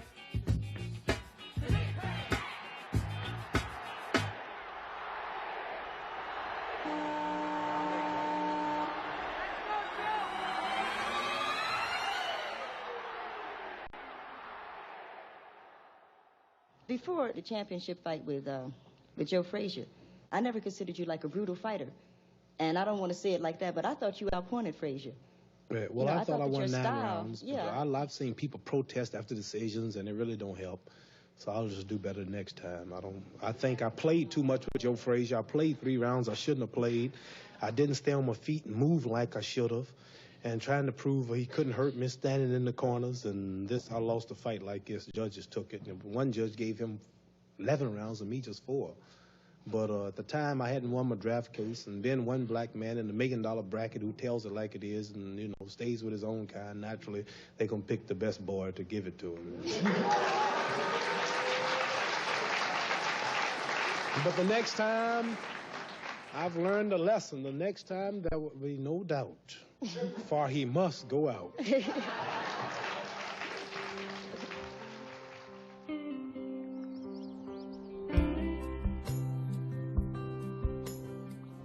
When I'm training for fights, I don't like to be surrounded in plushness and luxury. Like the Fontainebleau Hotel and or the Hilton and all those places, you know, you have the beautiful soft carpets, you have the chandeliers, and you know, you order room service, and the beds are so nice, and you got the mirrors, and it makes you soft. So I had to find a place that wasn't too plush, and this is why I've just built a training camp in Deer Lake, Pennsylvania, right outside Reading. I built a 50 by 60 log cabin, and I bought about 3 acres of land. I have my camp there. It's rugged.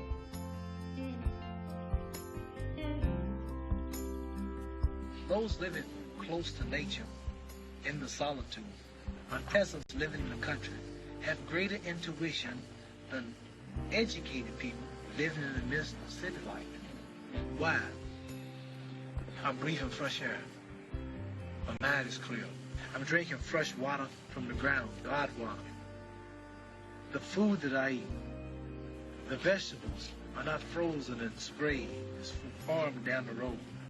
So I'm nourishing my mind and my soul and my thought with clean air, real water, and real food. That's why they say God's prophet and wise men go up and meditate, go on top of a mountain, and they fast, and don't eat, they think better, and they can, things just come to them.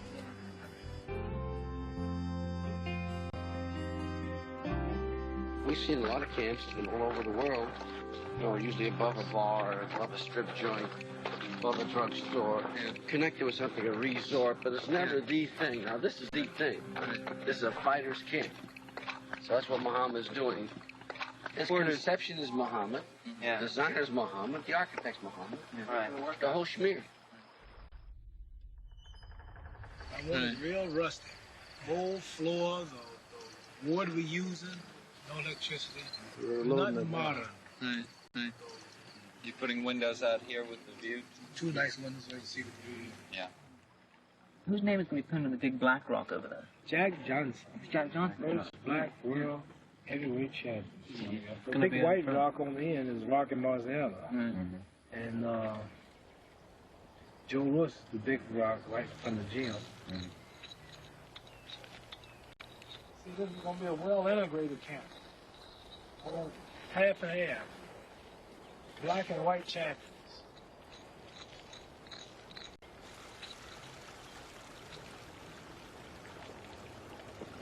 What kind of training are you doing up here? I'm running up and down mountain in these big boots. I'm chopping down these trees every day, as you see up through here, and I'm ready. What kind of shape are you in? You in good Looking shape? for a few bears. I heard of some bears loose around here somewhere, so I'm gonna catch a few wild bears and whoop them too. I'm in good shape. I'm ready. I'm in top-notch shape. I'm out to get my title back from the new champ, Joe Frazier. I'm the real champion, and I'm gonna prove it. And I'll see you now. I gotta go chop down some more trees. Okay. Out here somewhere. More trees back over in this side. This is the only thing that's giving me the incentive to keep going. This is like a new life, you know. Come in here, go in the gym when I want. Got my own cooks in the kitchen, my own bunkhouses, my own crew. Fresh air, fresh water, peace, looking at the view. Can't beat it. I didn't know it would be this nice when I first got it. It's nice.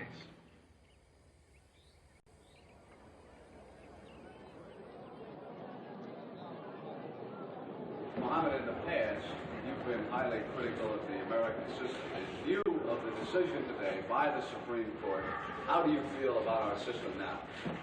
Well, all I have to say is what's concerning my case. I don't know what's happening to this moment. I don't know who will be assassinated tonight. I don't know who will be enslaved or mistreated. I don't know who will be deprived of some other justice or equality. So I can't say nothing. All I can talk about is my case. And I'm thankful that the courts recognized my sincerity and my beliefs in this case.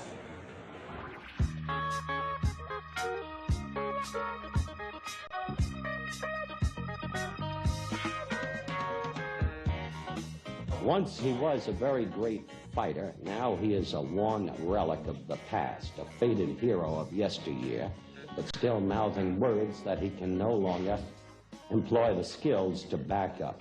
And he still proclaims to be that which he is no longer, the heavyweight champion of the world.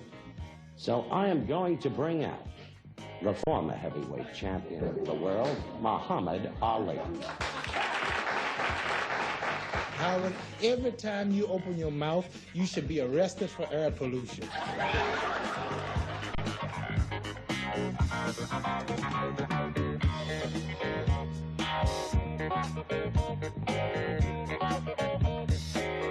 Jimmy Ellis was one of Muhammad Ali's favorite sparring partners. In 1967, I asked Ellis about his dreams for the future. You enjoy sparring with the heavyweight champion? Yeah, well, when I box with him, I know I'm boxing with the best. You probably know more about Muhammad Ali's habits and style than anybody else. Yeah, I think I know quite a bit about it. Ellis took his sparring instructions from Angelo Dundee, who is now training him for the Ali fight. I'll come out the winner if I'm in shape. But what worries me now is this belly I got. It just won't come out.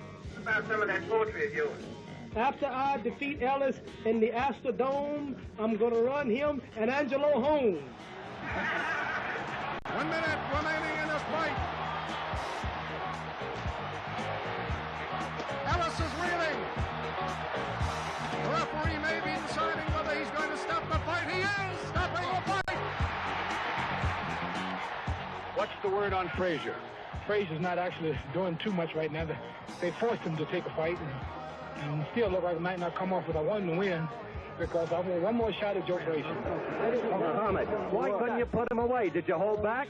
Anybody in the world could have seen that man was finished and just letting him stay there was public crucifixion. And I hope the judgment systems that we have around here will stop fighting to see people hurt, because as soon as one kills, they want to say you wouldn't go to the army to fight for your country and you like to kill, then why did you kill that man? All right. So leave me alone and shut up and be glad you saw a good fight. We're after Joe Frazier, and he's running, he's ducking, and he's talking about he won't fight for a few years.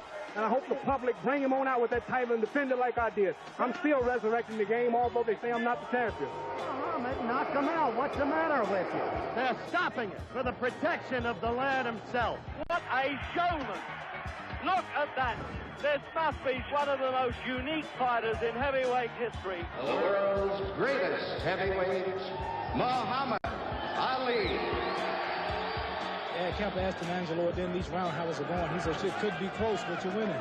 Then I looked up and saw Sammy Davis Jr. at ringside, unannounced. And when a man this great takes time out to come to see you, how can you lose? Ali at 221, fighting the 6th-ranked heavyweight Kenny Norton at 210. You haven't heard much about Norton, and this is supposed to be a routine exercise for Ali. Ali is wearing 10-ounce gloves, as Norton will be. That's the way it is in California, and 10-ounce gloves are a worry because they can really punish a man. The bell for round 1. Norton in the early going should show a pretty good left jab. His best punch is a left hook. The man with the highest total points wins the fight. Good left there by Norton. That excited the crowd. I have a habit of playing in the ring with opponents, you know. They seem to be so easy to hit, and sometimes I just like to show him and the public how simple this fella is. And I played around with him 2 or 3 rounds, too, which I should have opened up. The crowd now senses that Ali is doing nothing, while Norton presumably may be punching himself out, so the crowd is beginning to boo. We saw Ali last night at a party, actually, just sitting there. You have to wonder if he's taking Norton too lightly. All right, we're back for round 8. And Ali just hasn't been right. And I think he may have cracked a tooth in his mouth, judging by the way he's holding his mouth. I knew something was wrong, but I did not seriously was. See the countdown on the clock. One has to wonder, has he gone stale from the constancy of fighting, no matter the caliber of opponent? One has to wonder, is it all suddenly going out? Is he now but a relic of the fighter he was? Ali is tired. Ali is really tired. Good right fight. That right hurt Muhammad Ali. That right hurt Ali. The countdown to the end of the fight. Ali's mouth is bloody. The left gets in and a good right. He is all over Ali. He is punching him around the ring. Judge, Al Rickard scores it 5, Norton 4, Ali. Judge Fred Hayes. I can tell you now, 6 Kenny Norton Ali, has won the decision. 5 points, Norton. Ladies and gentlemen, referee Frank Rustich. 7 points, Norton. 5 points, Ali. One of the greatest upsets again in boxing history. Muhammad Ali, I am told, suffered a broken jaw in the first round. And an unbelievable fight here today. Muhammad Ali would have talked to you, I'm sure. He couldn't because of the broken jaw. He has a broken jaw. He is a beaten man, and he is a broken fighter. And so all of the millions of dollars that loom before him with a Frazier rematch are suddenly gone. What was once a very great fighter becomes now part of mystic history in all probability. That's the end of the story. Fight fans all over the world were shocked, really, when a relatively unknown boxer broke the jaw of a man who's been considered maybe the greatest fighter of all time and defeated him. And maybe this is the only man who can explain what happened that night. All sorts of people have been trying to piece it together. Do you think it was a lucky punch? I really don't know. My mouth wasn't completely closed, I remember. But you can remember the moment that it happened clearly? Yeah. You know when the jaw went? Yeah. I don't make excuses, for losing. So, but my major reason is because I didn't train properly, taking them for granted, mainly not living up to my religious convictions like I should. If they told you tomorrow that you could not fight again, if they had a look at your jaw and said it's just too dangerous, would you cry? No. I'll rejoice. I'll be glad that I found out before I killed myself.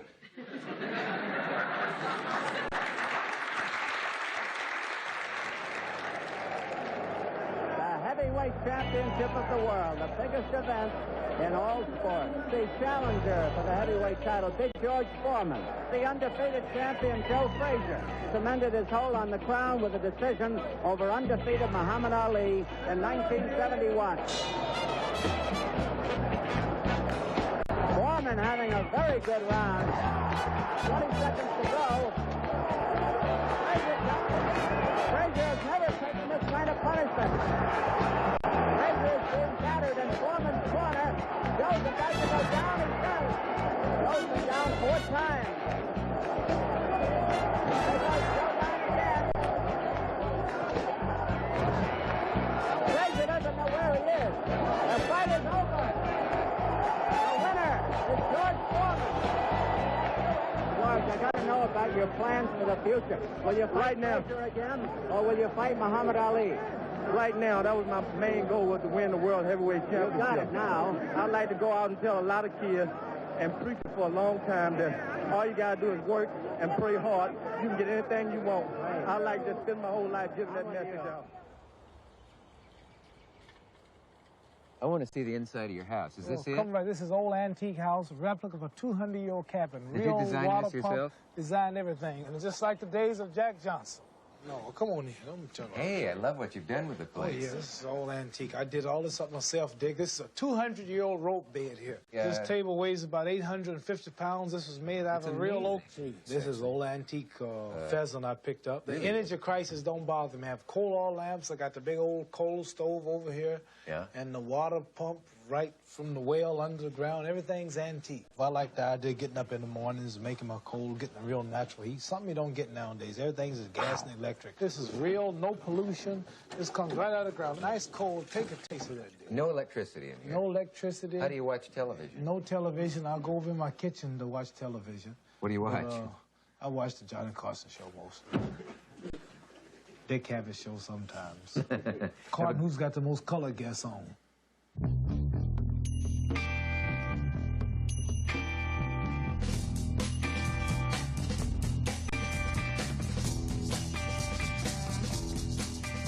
I've been so publicized, I've won fights so easy, unmarked, and you can be intoxicated with not only alcohol or narcotics, but you can be intoxicated with greatness. And when a man's intoxicated, he'll do something that he wouldn't do otherwise. So now that I've been sobered up a little and realized that I can slip, that if I don't work like I should, then my mind might tell me to do something, but my body won't. Well, this is getting me more hungry like I used to be coming up.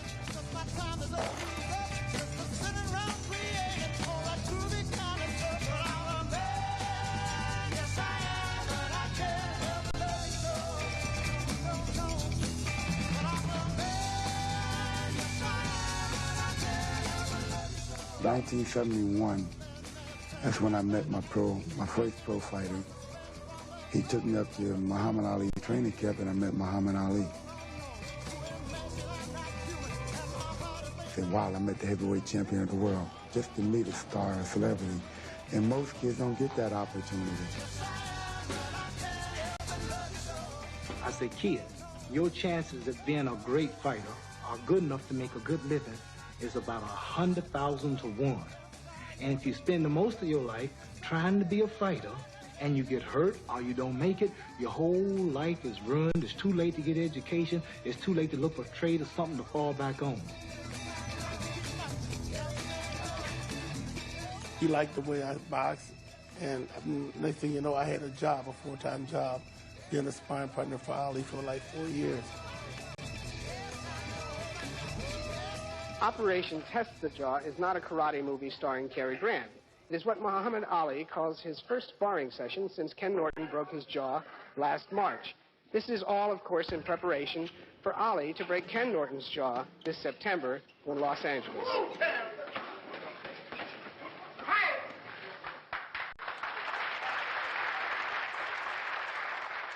I'm trim. My jaw is ready. Look at my body. Look at me. In perfect shape. 212 pounds. Same way he fought Sonny Liston. I chopped down 85 trees for this fight. Talking about Norton closing my mouth. You tell Norton he opened my mouth wide up. Don't believe that stuff. Predicting on the predictor. I'm going to be so fast. Watch what I'm going to do with my hands in the ring at night. I'm going to be so fast, if Norton doing dirty stuff, I'm going to reach him nowhere and pull out a long cane. Even though Muhammad Ali is training for Ken Norton, his mind and his mouth stretch all the way to George Foreman. Foreman, I don't know. George Foreman got the title just like Joe Frazier. He's killing the game. Frazier had the title 2 years, fought twice. I fought 12 times. Foreman, haven't heard nothing about him since he fought Frazier. All this preparation to get ready for some man ranked number 22 in the top 10. He should fight the top-notch fighters. And after I annihilate Ken Norton, going to Jakarta, Indonesia to whoop this Rudy Lubers, the Dutch heavyweight champion, I want to come back and sell this whole thing with George Foreman. And for old time's sakes, I want to whoop Joe Frazier again right there in Madison Square Garden. Now, I'm tired. I got to go to work. I ain't got no time to be playing and diving. So I'm working. Remember, in his locker room interview, we asked him, did he have on his dancing shoes? He has. This is the best I've seen Ali look since going back before the Joe Frazier fight. For a year now, I've seen the layer of fat around the midriff, and you don't see it tonight. If Kenny Norton beats this Ali, Kenny Norton is going to get some great respect. Tough punch of the fight for Ken Norton, and he yelled at Ali. Ali got him a split second. When you're in the ring and you're hot and you're warm and you started and you train all the time, most fighters are used to getting hit. And They're just ready for it. They don't feel it. The punch that might hurt is a glass scrape that might tear your skin, or you might feel the burn from the leather, or a thumb might get in your eye. But you're talking to the wrong man now when you ask me how they feel to be hurt or hit. Dropping right hand, right on the jaw of Ali. A good left hook on the jaw of Norton. Another hook on the jaw of Norton. The crowd is going absolutely berserk as these fine heavyweights unleash fight of the year. 3 minutes of excruciating time for these well-conditioned performers on this round. And he's on his toes again. He's on his toes. It's going the distance. And there is the bell. Judge John Thomas scores it 6-5, Ali. Judge George Letka scores it 6-5, Kenny Norton. Referee Dick Young sees it 7-5 to the winner. There's a very tired Muhammad Ali, worn out. Hitting Cosell on the head, just like he should. Get him. I got Ken Norton out of the way. Now I'm going to get Joe Frazier out of the way. When I'm through, you won't hear no more about Joe Frazier. I'm going to get Joe Frazier. I'm going to wipe out George Foreman. Then I'm going to go on and put 2 more pages in the book and get on out of this mess. At Kennedy Airport this morning, Joe Frazier and his rock and roll group, the Knockouts, departed for a 6-week European tour. Do you find there's more difficulty in fighting, or do you have to stay in the same shape to dance and sing as you? Like you have to keep the weight down, you know what I mean? So therefore, while you're on the stage, you keep the weight down, and it's much easier, you know? But let's say after that, while performing, then that's something different. It's twice times as hard as boxing.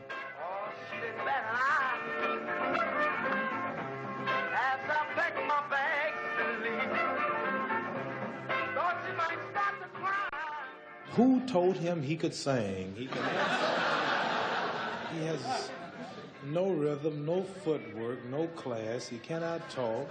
He got him a big band. He started traveling the world thinking that he's going to sell them all out. They said Joe Frazier appears at this place in England. Arena held 10,000. 37 people showed up. A jasmine mink coat for Joe Frazier. 54 skins of pure white mink. He's had this one made to wear especially for his upcoming fight with Muhammad Ali. That's right. Not in the ring, but to the fight. Oh, yeah, that's all. And then I guess after the party and just move around with it a little bit, you know. I like fashion. That's the important thing. I love it. And, you know, I like to see people look good. And so, therefore, it starts with making people look good, make myself look good also. A man like Frazier has a certain rough-looking look. So I have a sparring partner who reminds me of Joe Frazier. Flew him all the way here. What do you look like? 10,000 miles away. I think he reminds me of Frazier. I never saw anybody else do that. Well, Gorilla Jones. Gorilla Jones. Let him out. Let him out. Let him in. He can go around too. Gorilla Jones. Take your time, Gorilla. Are you ready? This isn't a little corny. Are you ready? This gets me ready for Joe Frazier. He resembles Joe Frazier. All right. 1, 2, 3, make it fun. Make it fun. You see me get into that ring with Joe Frazier at 210 pounds, which is 2 pounds lighter than it was 10 years ago. This time, I'll be dancing. But people want to see a fight, not a dance. All that money to come and see you and I fight, right? Dancing and you hard. gonna dance. Dancing and whooping you and dancing. Here comes Muhammad Ali. Here comes Joe Frazier. Smoking Joe. When I get those little bitty gloves on and be real serious and no playing, no Wonder what they're gonna put on me. Just everybody know he's gonna have on gloves like I me. never why you talking make like that's like another that. point. We always have on the same. All right, we just get on now. We ain't got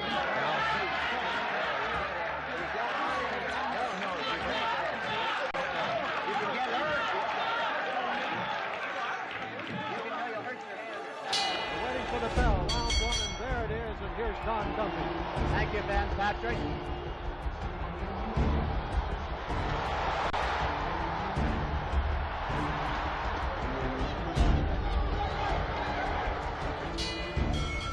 There's the bell, that's the end of round 1.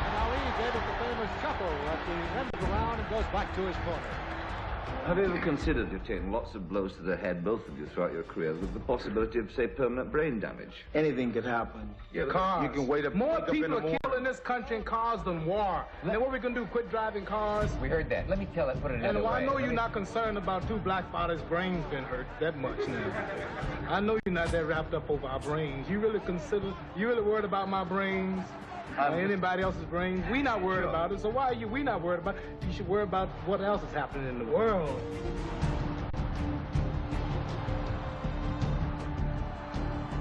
But what kind of sport is it? Can it be? What kind of sport is it? Where a guy goes in a ring and gets his jaw broken. Watch our handling. Watch our handling. What kind of sport is this? When a guy gets in a damn car in your country and go around a damn track and hit a pole and he burn up. Don't get on our little sport. We don't have nothing over no way but a job, and few of us can't get nothing unless we can box. And now you want to run that out. Under New York scoring, South Curtin ends in a draw. Alley opening up.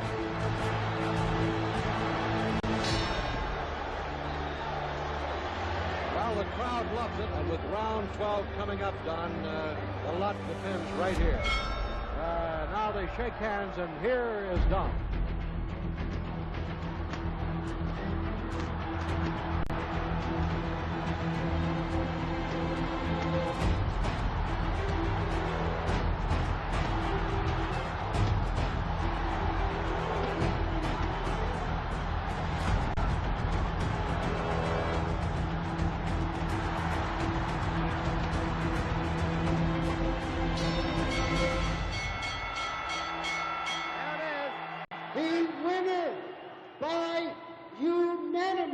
Decision is Muhammad Ali. There it is, the winner by unanimous decision, Muhammad Ali. I hit him with everything. The man took a terrible beating. He wouldn't fall. I said, "Are you crazy?" I hit him there. I said, "You must be crazy." He said, "That's right, I'm crazy." He just kept coming. I'm crazy.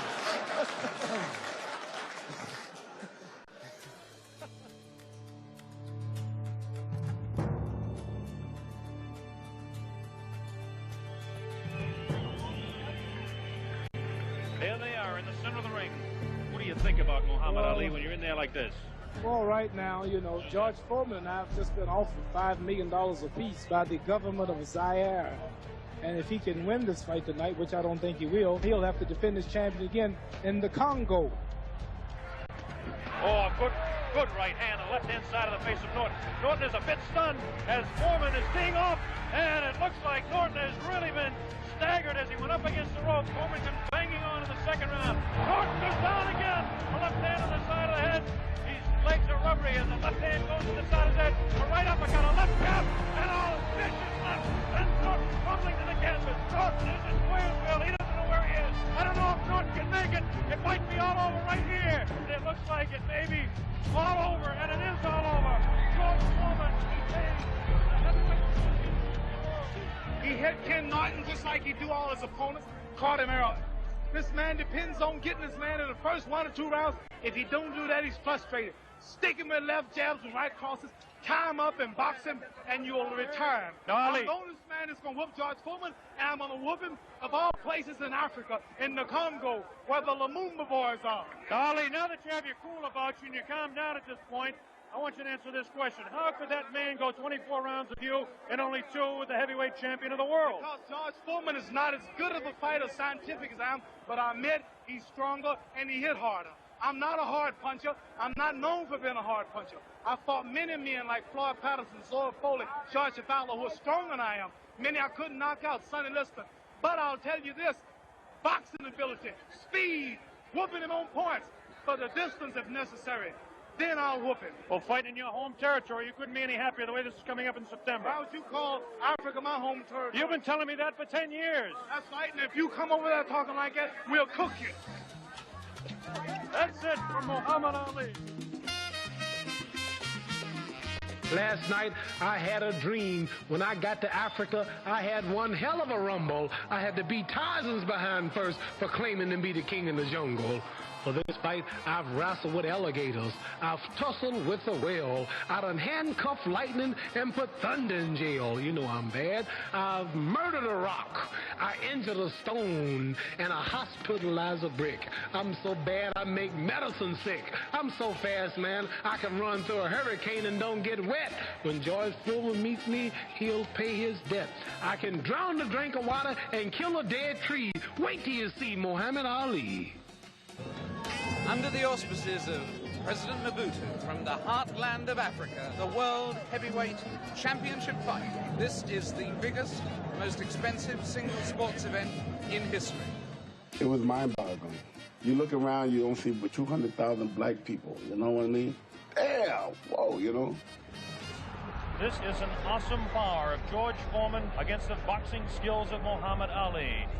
Is this definitely, whatever happened, your last fight? My last. This is the last. Win or lose? Ain't no such thing as lose. This is the last of Muhammad Ali. So enjoy the fight, get to the theater, and see the most scientific, the most creative, the most artistic, the most talked about, the most colorful, the most wisest mentally, the most controversial, the boldest, most courageous, the greatest fighter, the best looking physically of all times. This will be the last Rumble, and I invite all of you to be there among those of us who dare to dare.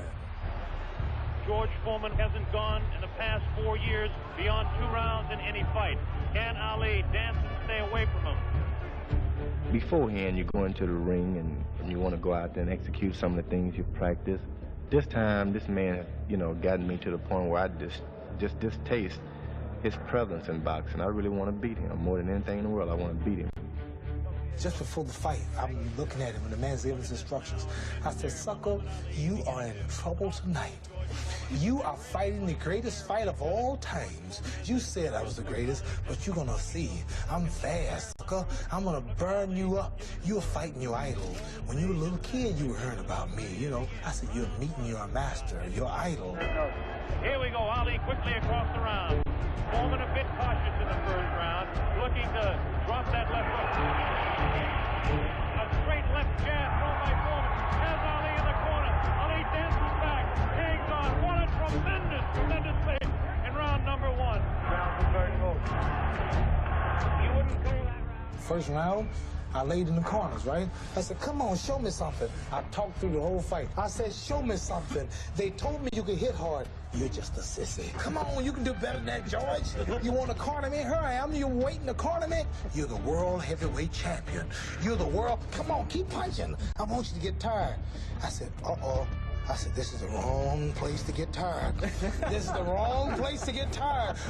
He's breathing. I said, oh, you finished, boy. You are in trouble. I said, you don't have but 2 chances, slim and none.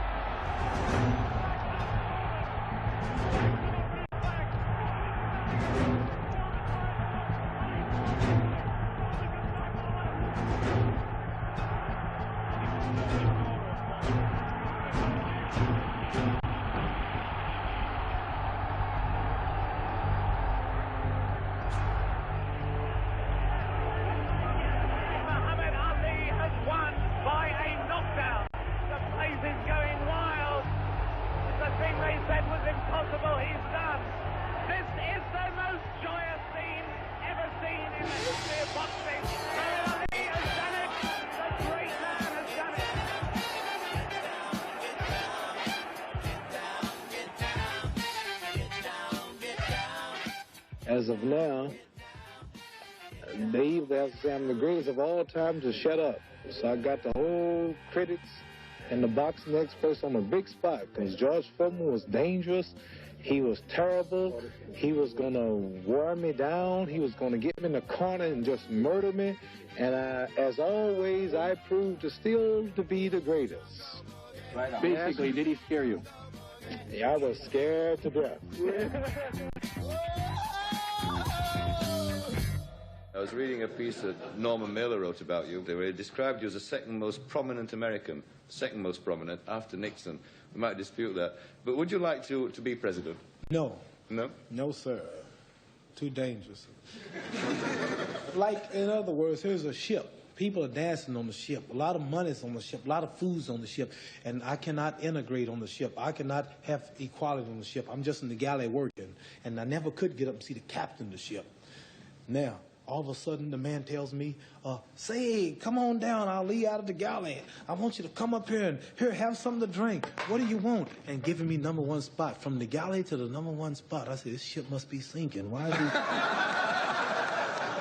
is he so nice to me now? What moved him to call me up here? Black men have been males now. One might be the president. America's in too much trouble. I don't want that job now.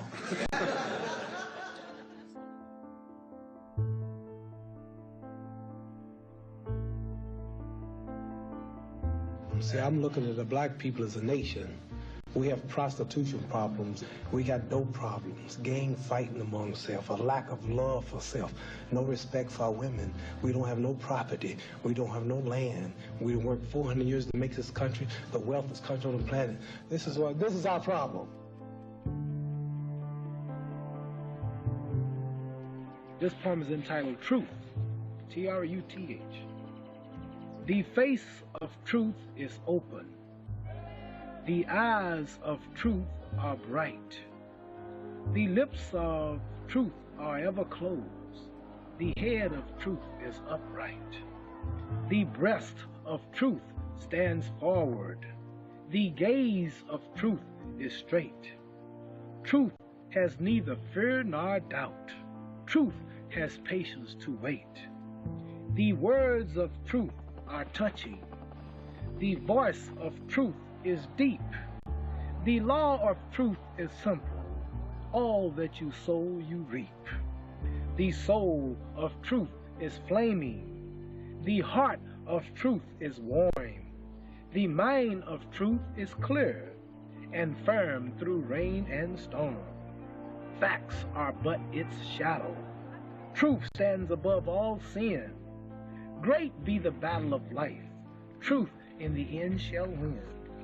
The image of truth is Elijah Muhammad. Wisdom's message is rod. The sign of truth is the crescent.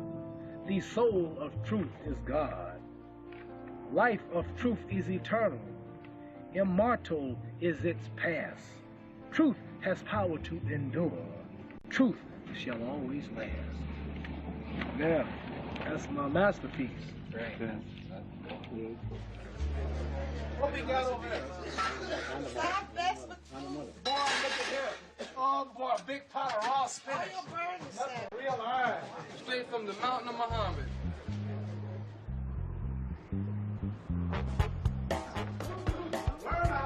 This defensive tactic of laying against the ropes and allowing the opponent to wear himself out was employed in the Foreman fight, and Ali says it will enable him to prolong his career by 10 years. Muhammad, I don't want to see you end up on Queer Street. What do you mean? You mean like...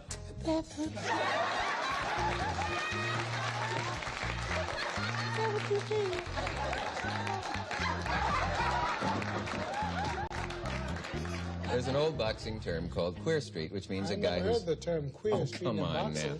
Are you serious? Queer, but not in boxing. You mean punch drunk? Yeah, a guy who ends up, without doesn't have the goods anymore. He's fought too long and is out there. Well, that happens to people that get hit too much. A little punchy. And get even in a car accident, you be shook up. Brain can't take so much. Yeah. Put the camera on close up. I'm sure it's No, put the camera on close up.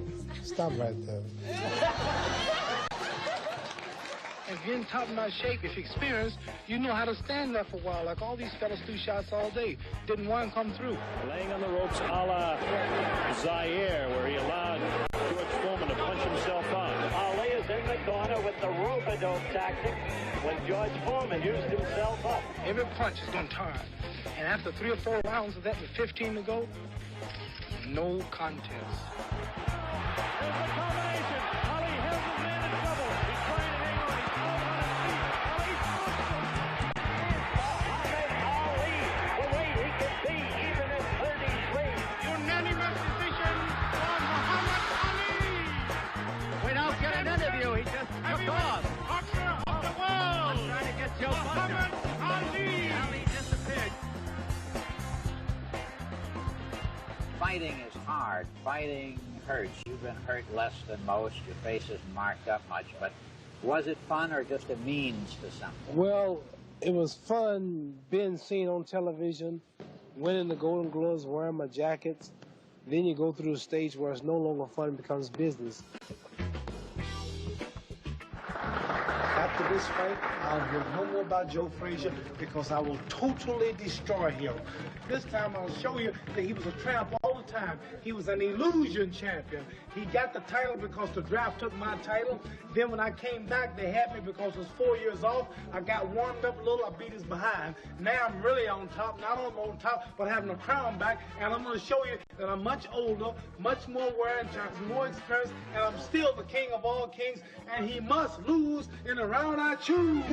This will be Ali's 5th fight in the last 12 months. By comparison to the first 2 Frazier fights, the importance of this one, is it less than the first and more than the second, or how would you characterize it? It's time now to show the people that I'm truly much more greater than he is, because he got his name when my title was taken because of draft reasons, and he built himself up. So he wasn't really a true champion. He didn't beat the champion. He was just a little substitute during my absence.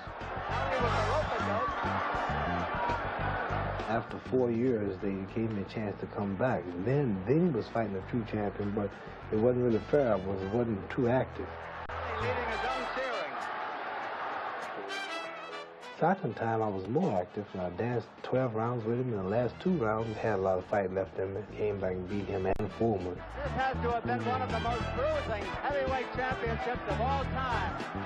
Now I've had 41 rounds of fighting this year. He's only had 9. So now I have everything together about like it should be. So what I'm going to do to him this time, I have to show you this time what I should have done the first time. Doctor comes up and looks at Frazier. I think it's going to be over. It's all over. Muhammad, can you say a word now around the world? I was surprised Joe had so much stamina, and if I didn't have the condition, I know I would have lost. This is too painful. It's too much work. I might have a heart attack or something. I want to get up while I'm on top. So I'll go beat up Joe Frazier. Okay, you beat Joe Frazier. Good fight. Tomorrow's another day. Who did I help? I didn't help nobody myself. I like doing something worthwhile. Fighting is nothing. I think about people 45 and 50, 60 years old getting up and going to work every day. They still go to work. And I'm about ready to retire, and I'm well established, and I'm 33. The question tonight, and it may be very interesting indeed, is ballooned up to 230 pounds at 34 years of age. How great is Muhammad Ali now today? Yes, I want to quit at the end of 76. And this year, we should make about $20 more million in 5 fights, which 80% of it I plan to donate to charitable causes. I have never seen you so off in your timing. Missing so many lefts and rights. That's why I'm quitting this year. If I don't take the money and give it to my people or some kind of way help, then I'm not doing nothing. So if we can't help people with our life, make a name that's going to live, ain't no sense in being here. Muhammad Ali is guaranteed $6 million for putting his World Heavyweight Championship on the line against Ken Norton, who will earn about $1 million. Fight it now. Norton is going at Ali. This is a fight here, Dick.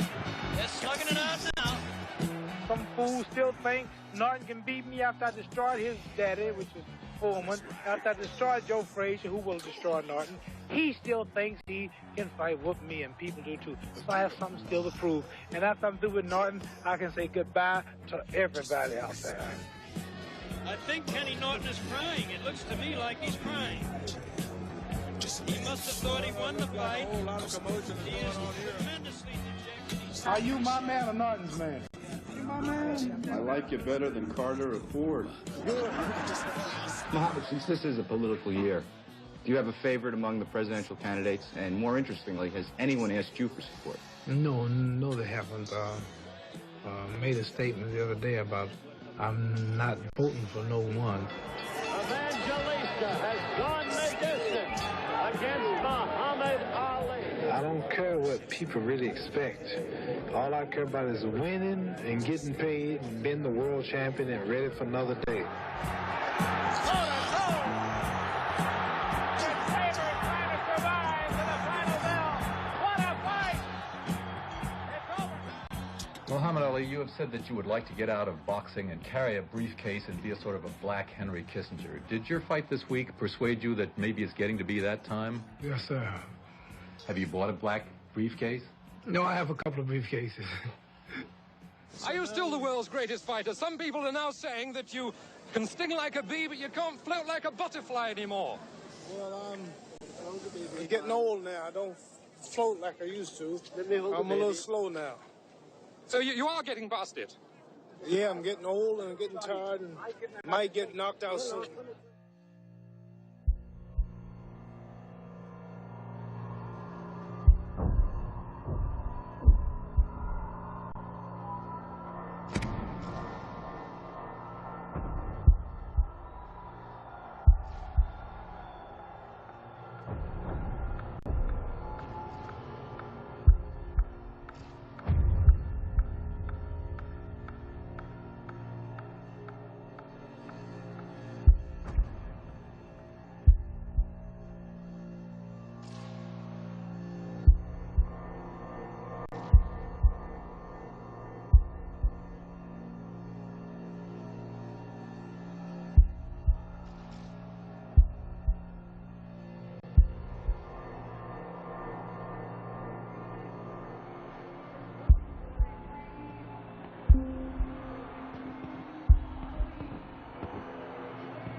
The end of a boxing era came like a right hook out of nowhere last night in Las Vegas. A 24-year-old ex-Marine with a little over 1 year's professional experience dethroned the most famous boxing figure of all time as Leon Spinks wrested the heavyweight title from Muhammad Ali in a 15-round split decision.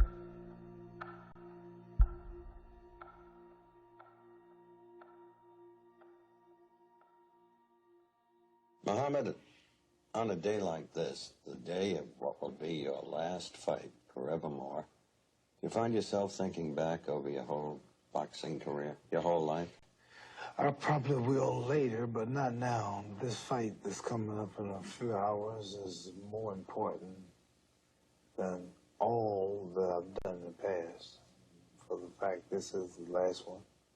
And I want to go out being the first black man to retire champion and the first man to gain it 3 times. You sound almost tired, and the fight's at hand. I'm not so tired until you're going to hear it in my speech. I'm just relaxed. I'm not tired. I'm in top shape. Probably in better shape than I was with the Thriller, Miller, and George Foreman, although I'm older. I've had a few fights since then, but this is befitting of me to do the impossible. I cannot consider myself the greatest of all times if I can't come back and get this title from the likes of a man like Spinks. I underestimated the first time. This time, you'll see the real Ali.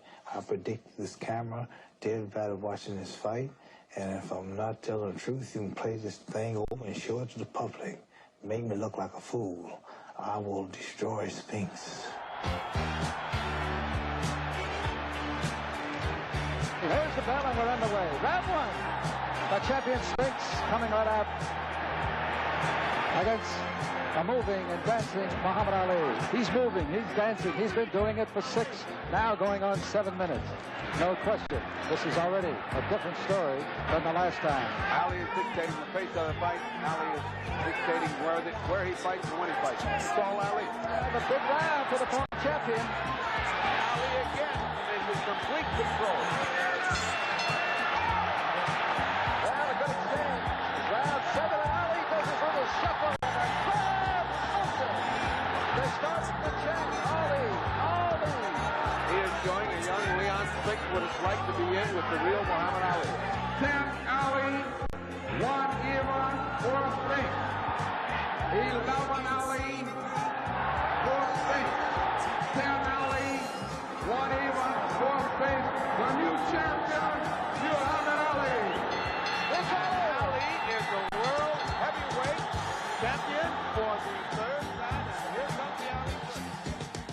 story in sports is a report that Muhammad Ali, finally, at age 37, has officially retired as champion of the World Boxing Association. I'm not going to set up, stand up, and do like many people I see going out. It's been so good to me. I'm happy to be getting out. I mean, it's been hell.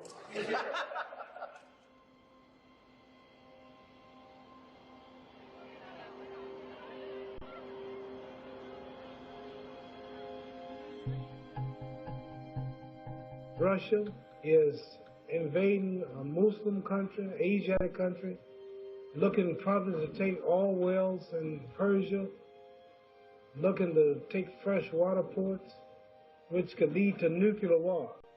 My purpose in coming here was to try to stop that. With Soviet invading forces in Afghanistan, we and the other nations of the world cannot conduct business as usual with the Soviet Union. That's why the United States has imposed stiff economic penalties on the Soviet Union. And I have notified the Olympic Committee that neither the American people nor I will support sending an Olympic team to Moscow. If the African people help by not going to the Olympics, I figured this would help show the Russians and the world what they're doing. There are two bad white men in the world, the Russian white man and the American white man. They're the baddest two men in the history of the world. And if these two white men start fighting, all those little black folks are going to be caught in the middle. So we all should try to help stop these two white fellows from fighting. Right?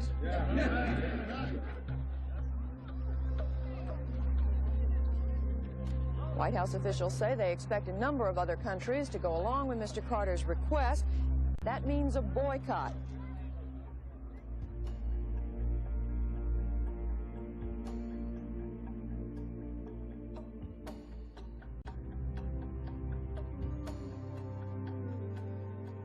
Why do we go to the moon? Because it's there. Why are we trying to go to Mars? Because it's there. Columbus wouldn't have discovered America if he didn't take a risk. So he who is not courageous enough to take risk will accomplish nothing in life. I'm a risk taker. I'm now shooting for immortality. But you got immortality now. Nobody's ever going to surpass that. Not record. 4 times. Four-time world champion. They might surpass 3, but if I get 4, I know they won't do 5. Plus, I know Larry Holmes. I trained him. I taught him everything he knows. Your sparring partner. I taught him everything he knows, but not everything I know. Oh. And that's where the surprise is coming in. He thinks, he really believes he can beat me. Yeah. Howard Cosell is saying the same things about you that Larry Holmes is saying about you. Well, he is. He said publicly, he said Ali is finished. I didn't say it. Don't look at me like that. We in my house stand over. He said it, Mohammed. And Larry Holmes said, you are 38 and over the hill. No way, right? See? What do you say? I'm lost for words. Have you got a nickname for him yet? Well, he's got a peanut shaped head. I named him the Peanut. The Peanut? And I says, after the fight, I'm going to shell you, pack you up, and send you to Plains, Georgia. Holmes, unbeaten in 26 fights. There's the left, and down went Ocasio. And Holmes lands a crushing right uppercut that sends Weaver sprawling for the ring rope. Introducing the WBC heavyweight champion, Ken Norton. The challenger, weighing in at 209 pounds, hailing from Easton, Pennsylvania, the Easton assassin, Larry Holmes.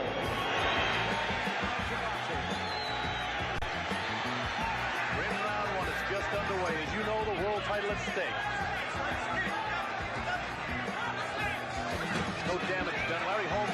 little bit taller. Maybe by a half an inch, maybe as much as an inch. Remember those tassels like that Muhammad Ali wore the first time he met Joe Frazier after the layoff? Larry Holmes has them on. He's copied everything from Ali. I eat him up. Get back. Eddie Norton doing what he has to do to win.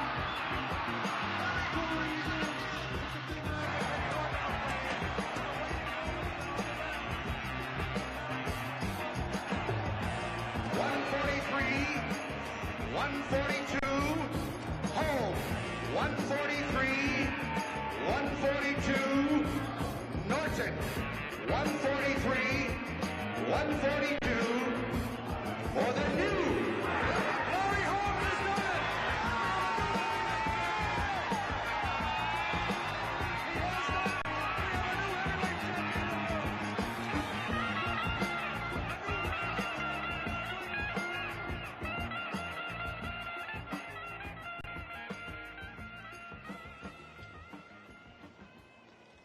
Do you pray a lot to Allah yourself? About 5 times a day. 5 times a day? Are they set prayers or ad-lib? Do you think them up as you go? Well, usually when we're in cars, on airplanes, you have to just say them to yourself. But we have some probably over 100 different prayers. Prayers for success, prayers for traveling, prayers for victory, and for many things. Do you pray for victory in fights? All the time.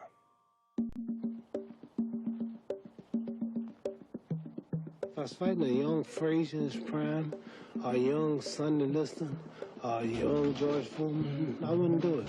But I can beat Larry Holmes. He's the man I trained. I know I can beat him. I see his weak points. He's tired after 8 rounds, and I just want to do it. Oh, Holmes in trouble. He danced like me. He tries to tell jokes like me. He tries to do rope-a-dope like me. He tries to write poems like me. Everything he do is me. When he meet the real me, meet his idol, he's gonna freeze. I'm gonna do him in. I mean, you guys spent time sparring together. You spent a lot of time outside the ring together. Is it difficult to go in there with a friend? I don't want to fight Muhammad. Right. Muhammad is a legend. Right. Let him stay home in his rocking chair. Stay home, old man. You don't need me. Right. Take it and run. The biggest question I'm getting is, why are you doing it? The reason is I'm out to conquer immortality. He won't go 8 rounds. I predict it. Ali will fall. The old man is in big trouble.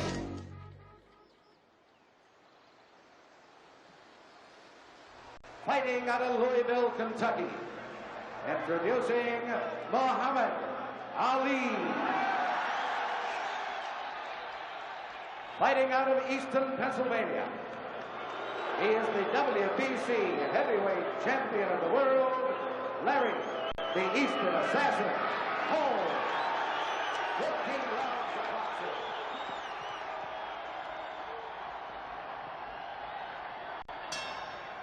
I have a poem for you. Give me a poem. Here it comes. Ali comes out to meet Holmes, but Holmes starts to retreat. If Holmes goes back in his father, he'll line up in a ringside seat. Holmes hasn't caught him yet, but Ali hasn't thrown any punches yet either. Ali swings to the left. Ali swings to the right. Look at Ali carry the fight. Holmes is not intimidated by him. No, I'd say they both respect each other, despite what they're saying. Holmes keeps backing, but there's not enough room. It's a matter of time that Ali loads the boom. And Ali's only thrown 1 punch in 2 rounds. Now he lands with the right. What a beautiful swing, and the punch lifts Holmes clean out of the ring. Whoa! It's kind of sad at this point to think how great Muhammad Ali was in his prime, and to see a man that's just kind of trying to, looks to me, hang on and keep the thing going for one more time.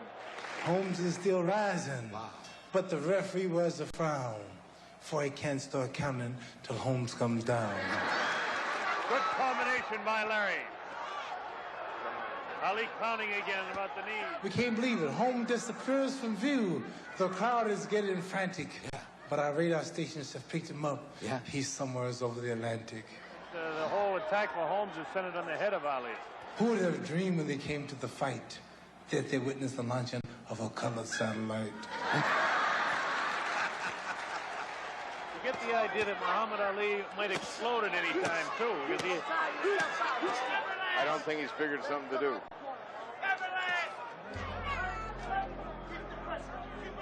Friendship is a priceless gift that cannot be bought nor sold.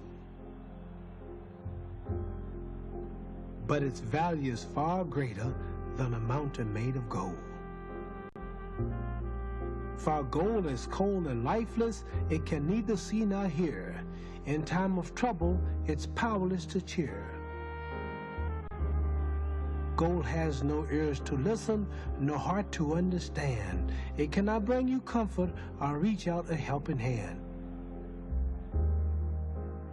So when you ask God for a gift, be thankful if he sends, not diamonds, pearls, or riches, but the love of real true friends. Well, the end of round 10. Stand and keep going. What a courageous stand. He handled it with dignity. Angelo wants to stop the fight. Angelo Dundee wants to stop the fight. That's it. They stopped the fight at TKO.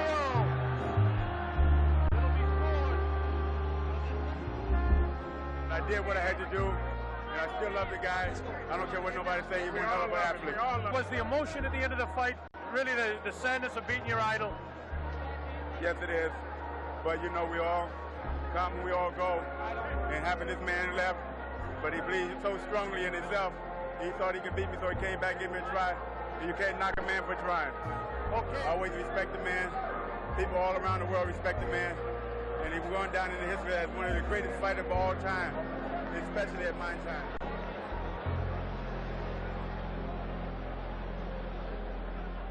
Larry, I'd like you to explain why you've been crying.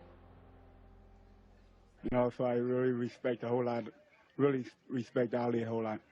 It hurt you to punish him that way, didn't it? I feel that he fought one of the baddest heavyweights in the world today, and you cannot take credit from him.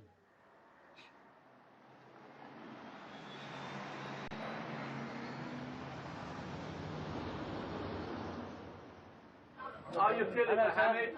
How do I feel? I feel with my hands. Why is there so many press over here? You glad to be back in England, Mohammed? Oh yeah, I'm always glad to be back in England. I love England. I'm glad the sun's shining, and I don't see no rain and fog today.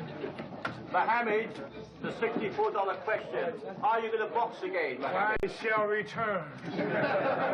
Who will your opponent be, Mohammed? Well, my managers and trainers are now negotiating for probably some top contender. My mind is not 100% sure yet. I can do better than I did the last time at home. You haven't finished with boxing, definitely. Can you tell the world that? That's right. You're still in there. You're not as dumb as you look. Thank you. Thank you. Judge Alonzo Butler votes it 97-94. Judge Clyde Gray votes 99-94. Judge Jay Edson votes 99-94. Unanimous decision for Trevor Berbick. Well, there you have it. Trevor Berbick is the unanimous decision. Mohammed, has it settled in your mind now after losing? This is it for you. You should never come back in this ring again.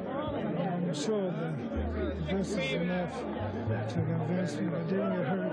I saw the shot, couldn't take it. Father Time just got it. It looked to us at ringside that, you were slow, you were telegraphing your punches. The eyes could see it, but the physical ability just couldn't get it there. That's right. I think that's the trouble. Father Time called. In my young days, I wouldn't have had much trouble. But I think time got it. And this is it for you. I'm sure I'm sure I won't wake up next week. Sam will come back as of now. I'm retired. I don't think I'll change my mind. Mohammed, thank you so very much. And thank you from all of us around the world. Thank you.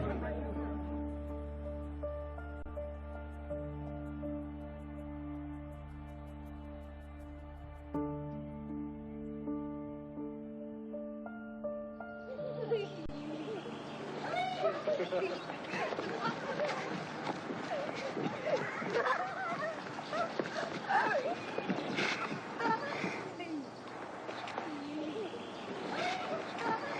get your autograph so I go get a piece of paper? Would you pay a dollar? What? Would you pay a dollar? I was joking. Get a piece of paper. Okay, come on.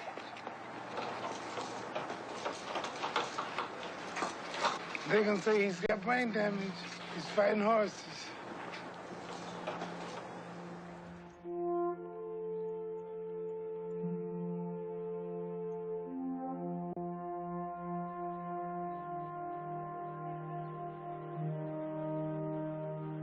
Everything God created has a purpose. Trees have a purpose. The moon has a purpose. Rain, snow, cats, dogs, everything have a purpose. And the wise man is he or she who knows the life purpose.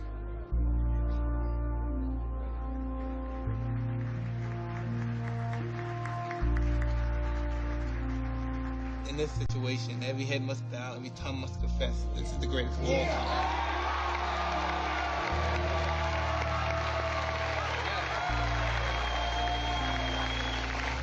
That's real nice to end up here. A good compliment. The man is great. You think he could hit harder than Ernie Shavers? What do I think? Are you colored?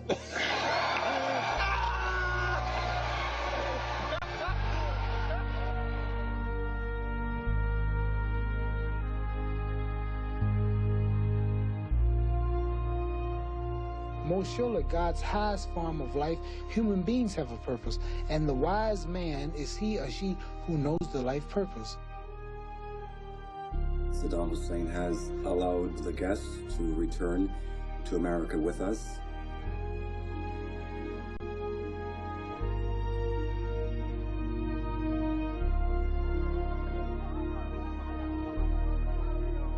The first question that we should deal with is a very sensitive area. Everybody talks about Muhammad Ali's health, Muhammad Ali, and obviously the things that you're going through now. Would you like to comment on that?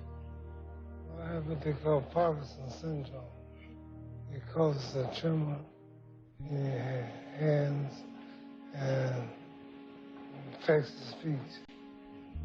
So all that old talk, I'm the greatest, I have to slow down now. It seems to bug other people more than it does you. When I sit and talk to you, you seem to be fine with the speech and everything. Sometimes. It don't bother me, but I hope he gets better. Yeah. We're all praying for you. We're all praying for you.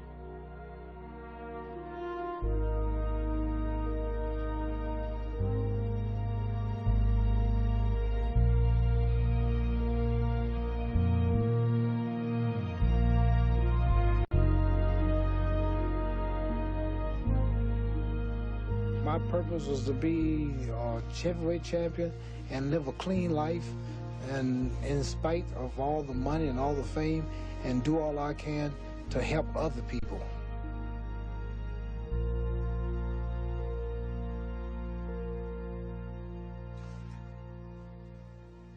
I'm just going to show you a picture, and you can react to it any way you want to. You can't talk. Now, I know you can talk. You talk to me, you talk to Lonnie, you talk to Howard. On this day, he didn't want to talk. In his kitchen, away from the microphone, Ali explained that he didn't want people to feel sorry for him, didn't want to be pitied, didn't want people to say, poor Ali, he fought too long. He still has no regrets about what boxing did to him because of what boxing has done for him. Ali, touch it. No, well, Hello. sometimes he does that. Huh? It happened after the Frazier fight in Manila. What happened? I don't know. I wasn't there, but ever since the Frazier fight in Manila, Muhammad will... It's sort of like narcolepsy. He'll just start sleeping, but he'll have these flashbacks, and he'll have, it's like nightmares, and his face will twist up like he's boxing, and he'll throw punches at people. And he does it at night sometimes. Sometimes I have to get out of the bed. Whenever he starts snoring heavily, I have to get out of the bed because I know it's going to start. Right. So when he starts... What's the next round? So he's not putting on when he started. This actually happens. And the doctor told us not to really try to wake him if that does happen, because he might end up with a heart attack because it might frighten him. So I don't. I just get up and move. That's the hard part. You have to sort of...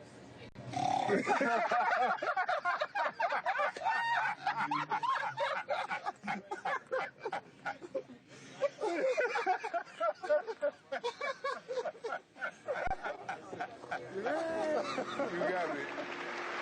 Okay, we have a next question right up here in the balcony here. Right, sir. Mohammed, I'd like to know what you're going to do when you retire from boxing.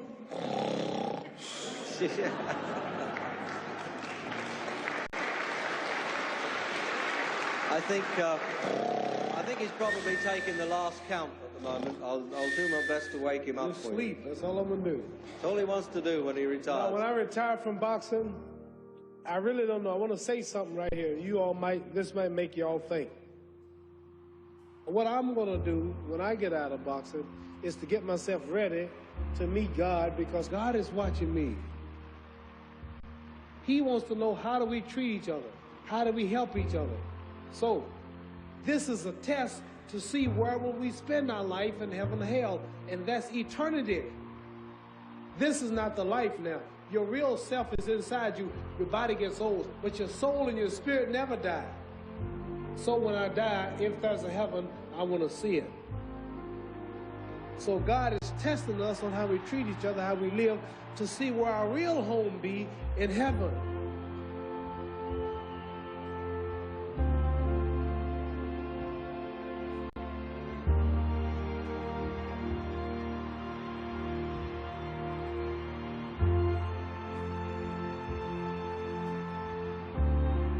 We came in chains, we came in misery. Now all our suffering and pains are part of history. We came in chains, you must remember that, for that and that alone explains exactly where we're at. We came in chains, we came as living loot, so you could boast slave-gotten gains. We've grown beneath your boot. We came in chains, and how our blood was spilled, together with our sweat, it stains this nation we helped build. We came in chains, we didn't volunteer, and yet today the fact remains, we're still held captive here. We came in chains, now I say cut us loose, though that may go against your grain, still there's no excuse. We came in chains, now who down there is gonna bear the cost, till every one of us regains the freedom we have lost. We came in chains, and now your choice must be to either blow out all my brains or else just set me free.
One, two, three, make it fun!